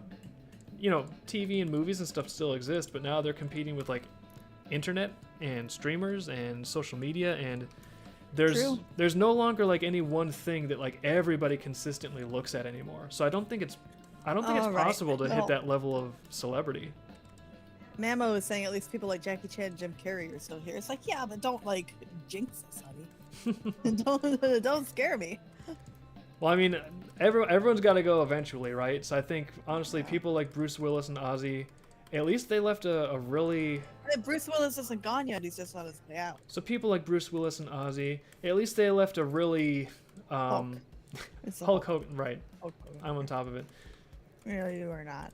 Sorry, it's been a while. It's been a day, but my point is like everyone's got to go sometime. But they left a really rich creative legacy, which is, I don't know. It's hard to say that there's anything wrong with that. True. It's not about like whether or not somebody dies. It's about whether or not they lived. Aw, that's true. Ooh, all these little glints and glows are looking Oh, pretty nice. but the problem is they're replacements. I don't think there are any replacements. I think that's what Dave is saying, is that no one can replace them. And I don't think there are any replacements out there, basically. I don't know of any new generational anybody's that matter. And I feel like when people are like, oh, this is the new blah blah blah, I feel like it's so forced. They're trying to force celebrities onto us now. I've never heard anyone say like, oh, this is the new blah blah blah. I don't know. It's like I feel like there can be more wrestlers and more rock stars, obviously, but I think the thing is like again, there's no longer a cultural position where there's like unified attention from a whole civilization. Oh, true. Like those positions just don't exist anymore. So like, there could be someone that's like, you know, maybe there's someone that's like an even more talented rock star than Ozzy or something like that, and they could be great and they could have like a really great audience that loves them, but it's just like there's not a pedestal that elevates them to the level where everyone in culture is aware of them. And maybe there's like the occasional exception that comes along, but even when there's the occasional exception, usually it's because like, I don't know, like the record company is like, all right, now we're going to spend billions of dollars to make sure that everybody knows the name of Taylor Swift. We're going to put her everywhere. We're going to put her in NFL games. It's like, it has to become such a massive operation to try to get that kind of mainstream recognition that it's just, at that point it starts to feel a little forced. Yeah. I'm gonna say like back in the day it used to be if somebody was on like the Johnny Carson show, that's how they made it, and then everybody would see them and then you'd know they were a star and everybody would be talking about them the next day. Yeah. But we don't have that anymore. How the times have changed. Now at this point it's more like You know what? Maybe if Colbert could land a spot on the Joe Rogan Experience, that might really help Colbert's career get kicked off. So the late night hosts are not they're not the kingmakers anymore. They're sort of a backwater at this point. I don't even watch. Like, I know of Joe Rogan, but I've never seen a show. I don't watch podcasty things. I've watched a few of them, but I'm not a regular listener. Yeah, we're just over here doing our own thing, doing our own show, just, drawing. Well, Dave, I think we might be kind of the original weirdos out there, though. Everybody else knows streaming, and we don't. Or not streaming, but like podcasts, and we don't. I don't know. I've listened to Joe Rogan once. I'm hip. You're cool. cool. You're cool. No, you're not. No, I'm just saying, we're so busy doing our own little thing over here and not aware of what goes on in the world that I don't think we're with it. I don't think we're good examples of what is hip and cool and what the rest of the world does. No, shut up. We're supposed to be billing ourselves as role models. I'm hip. I'm cool. I'm with it. No, it's okay. Oh, wait. What about, and happy guy thinks Joe Rogan is an asshole, and what? Doesn't watch podcasters either, so we're okay. All right, good. Feel better now. As long as somebody hates somebody, that's what's important. I'm glad we established that. All right, I will say, I think Jordan Peterson is really funny because he sounds like Kermit the Frog, and I've seen him argue with Kermit the Frog, and I think that's really great. Oh yeah, someone made a video about like Jordan Peterson having an argument with Kermit the Frog, and it was funny. I like that. I like that a lot too. He just has a funny like sound to his voice. I couldn't like I could not go and watch him in a venue for any amount of time though. Like watching him argue or talk passionately about anything he like philosophy or religion, I just don't care. Some of his old lectures were like I thought his lecture on the psychological relevance of the early Bible stories. I thought those were really interesting. But no, I don't have time for that. Oh yeah, so yeah, Willie Silver's right. It was Ed Sullivan and then Johnny Carson. I was thinking Ed Sullivan with the Beatles, introducing the Beatles, but then I forgot, and I was like, Johnny Carson, 70s. But it was like, yeah, there used to be the one show everybody watched at night that introduced new things to you. Yeah, the variety shows. Like that's what the Muppet Show was originally like a satire of, because those variety show late night shows were so ubiquitous that there was able to be like a whole puppet based like satire of it, and it totally worked. Mm-hmm. But yeah, that's why it sort of hits people hard when Ozzy and Hulk Hogan are both going away, because it's like it's not just those two individuals who are very spectacular, talented individuals. It's not just those two individuals going away. It's like I think people realize at some level, like this is your whole, this is the entire like culture that you grew up with going away. Like it, and it's not coming back. It's not like there is a next person to fill that throne. The throne is gone. True. So I think that's like a bitter pill for some people to swallow. I know. The really cool thing is that they were still trucking like way late in their age to like yeah, Ozzy did a concert like a couple weeks ago. It was a week ago, and I saw a little clip where he was like sitting in a chair singing or doing whatever he wanted to do in his chair. So it's like, and he didn't even walk. They just like brought the chair in with him in it. It's like, all right, cool. And then there was I saw a TV clip where he was like, I don't know. It'd be really funny. It'd be terrible and funny if someone did like a critical review of Ozzy's last concert. Like, I don't know. He didn't really seem to bring much energy. He didn't even walk at all. Like, what kind of like low effort show was that? Just like everyone's no, I bet everybody's kicking themselves for missing that show now. Yeah, just like some total asshole reviewer playing the heel. I think that'd be like a funny bit. Oh yeah, I think there was Willie Silver says it was Dick Clark and his American Bandstand show. That was a big one too. Yeah. There was an era in the 70s where those late night variety shows was all the rage, and they'd have different little groupies performing on there. It's like their big break.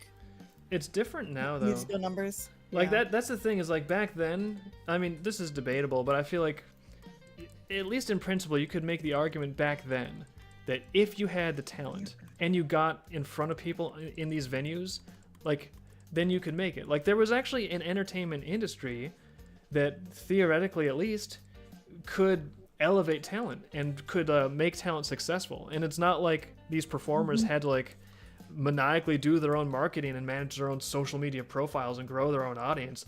They just had to like be like, oh, I just need to get an agent. I just need to get in front of people. I just need to land a gig on this show. And then as soon as that happens, I'll have it made, and, you know, the business end will take care of all the business stuff, and I'll just like perform and be talented. Like, do you know the band ABBA or ABBA? Yeah. However you say it. Okay, so I think the way they got famous was they actually won like a TV contest. Yeah. For bands. And then bam, they're at like a big show and they get all their deals and everything. Yeah, see, and it's like American Idol. Yeah, and record labels would latch on, but I'm just saying, like, I feel like it seems like I might have seen this coming sooner because it's especially bad in the comics industry, but I think it's coming to the other industries as well, which is like there's no longer any cohesively centralized entity that's capable of even elevating a celebrity. Like, you know, it's like, well, what's your social media presence like? Have you marketed in your own audience? Maybe it's not that bad in the music industry. I don't really know, but I know in comics like trashed their own industry so hardcore. Like, I've written a ton of articles about this back in 2008 when I was discovering it. But you know what? You're on a tangent and you're late. It's overtime. Oh, it's overtime. But I'm doing glints and glows. I'll just finish my tangent and then I'll wrap it up for now. Are you gonna finish this tonight? You're on glints and glows. I think I've still got to do character rim lighting and overlays, but it's getting close. I might finish it like later tonight or tomorrow, like off stream, yeah. Okay. Well, yeah, because you need soup. I know you're hungry. But to finish my rant, I've got articles. I can share them with people if they really need them, but comics kind of crashed their own industry by having a disgusting centralized distribution monopoly that just pushed out all the indies. And then the mainstream publishers just force-fed people superhero crap until the audience like just died, and now comic shops are unfortunately also dying. Like, I don't even know if how many comic shops are left. I know a few years ago. They're replaced with game shops, Dave. They're game shops now. Yeah, they're hobby shops and game shops, and like most of them don't even have comics because no one buys them, because the only stuff they can buy is distributed from this monopolistic like Diamond thing, which is also going under, and it's just like all trash. So effectively, the industry got so closed off and locked and gate kept and spoiled that when we were making Dreamkeepers comics, you know, 2006, 2008, when I looked into it, I was like, oh wow, there is no ability for a good comic to get adequate like placement in these industries. There's no publisher that can make it. Like, it's just not an option. Like, the only way is to gather your own audience, like manually by hand, which is, you know, why we have to do so much marketing, because it's like it doesn't hey, even if you got a good comic, there's no centralized like functional comic book industry that will allow talent to rise and be visible. Like, that's just gone. It's just like every man for himself. And if you want to have your thing be successful, you've got to A, make a really great thing, and then B, you have to go and successfully market it yourself, because there's no other way. Chat says that the game shops aren't doing well now too. That's too bad. I know the tabletop like board games industry seems like it was booming for a while. Like, every time we go to our game shop, there's so many new board games on the shelves. Yeah, but I don't know if people are buying them. Me neither. It might be the sort of situation where the market is kind of flooded, because I know we've got a friend that brings over board games every now and then, and he always wants to play a new game. But now some of these games the last few years, it's like they're so samey. It's like the same game, just like with different lipstick on it. So. Oh my gosh, yeah, Dave has a problem with the it's basically when you do one little task over and over and over again, like collecting rocks. Well, it's a whole bunch of different tasks. It's like, well, you have to hatch this egg, and then like 5 things later, it'll hatch into this, and you have to fill this slot with like this type of dragon. But then this type of dragon, if you get this type of crystal, then you're gonna like have it fill these slots, and it's just like it's so like there's so many little moving parts and details, and it's like, what is even the win condition? What am I trying to do? Well, it's so difficult to tell, and then it's like it's just like you do all this like asinine stuff for an hour, and then at the end it's like, all right, now we have all these little tidbits, and now we're just going to count up scores, and whoever happens to have the highest score wins? It's all safe, non-violent gameplay, yeah. No, I think, like, people are saying there was a flood of games and also do people have money to spend. I think it's more the case of people don't have friends. People don't really get together and have, like, a big group of friends anymore after high school. honestly, that's kind of the issue with Skirmish, because when Skirmish came out, like the tabletop version, people loved it. I think it's actually really solid, really fun to play. But everyone was like, "Man, I love this game. If only I had people around me I could play it with." And we heard that so much, and that's kind of what prompted us to make it like an online playable game, so people could actually, play it with folks. Because the game design kind of proved itself. It's a good game. We just need to get it into a format where it's like, well, no one lives near each other anymore, so we'll make it a video game. And so the quest was begun. I feel like board games were kind of born more like when there were families of 4 and they didn't have any video games to play. What do you do Saturday night? You play a board game.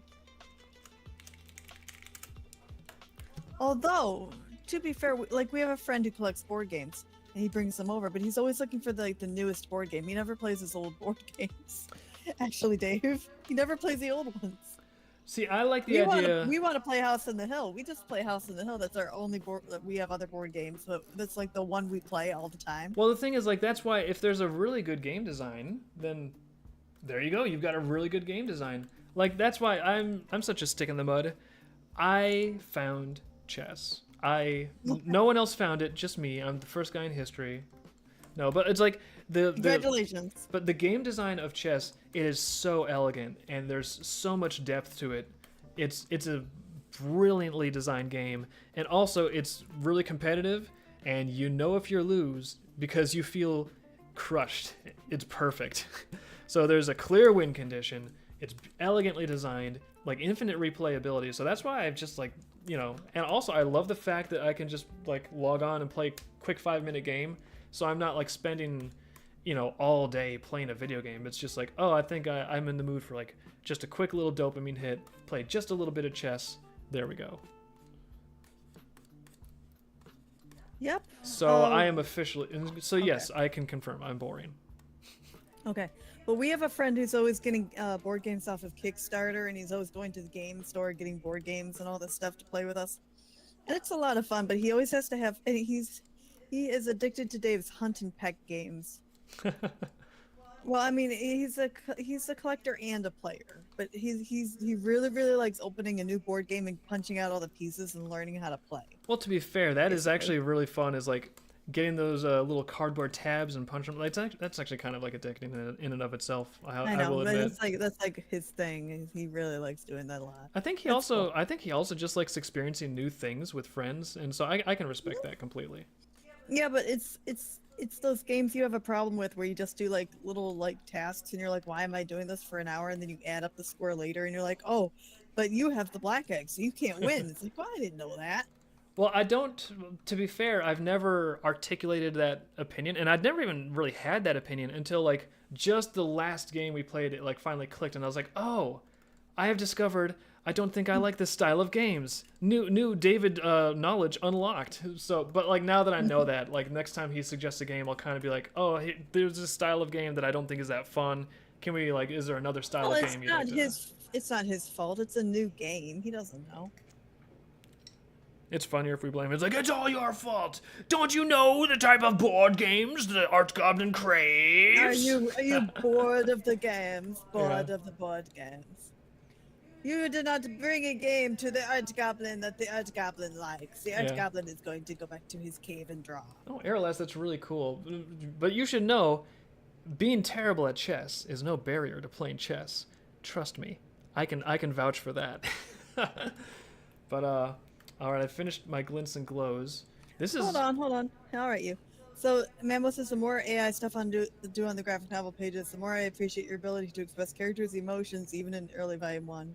Nothing will ever replace or replicate it. Thank you. Thank you. That's very kind words. And I don't know. I feel like AI is fun. AI is like a cool toy, and I don't want to like knock it if people are enjoying it. But again, when I think from the standpoint of like, oh, could I pull this into my personal workflow? Maybe I'm just set in my ways, but I also sort of feel like, well, when I am expressing like a character's emotion, like it's kind of coming from like me feeling their motive, feeling their like, I don't know. It's just I get it exactly the way I want, and I feel like it would be really, really difficult to accomplish that with AI. Like trying to get a precise cast to the body language, to the facial expression, getting the subtleties in there. Like I think it would be. I don't think it would be necessarily impossible, but it would. I think it would require so much work and so much like in painting and so many revisions that at that point I'd probably be just faster to just draw it. So. Well, yeah, because you know exactly what you want. It's faster to draw it, and then you'll get it the way you want. Yeah, it's my curse, but I like it. Okay. But speaking of what I want now, I want broth. So thank you guys for hanging out. It's been really fun. I had a good time. Liz, thank you for having some conversation, and we got some dishes ASMR. I think that was a fun treat. Ah, well, yeah, I had to. Yeah. Hey, I turned off the mic when I was eating. That bravo. That is a pro move. Pro move, Liz.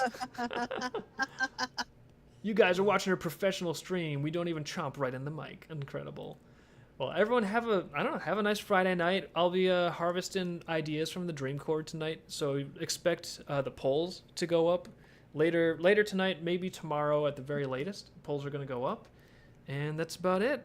I'll post any cool stuff if we got cool stuff to share, and we'll stream again on Monday. You guys have a good one. All right, I really should make an outro video at some point. It's on my. You should. It's on my. Oh no, I burped. Oh, Panic, come panic, on. panic, and the stream burp. Panic and stream and stream.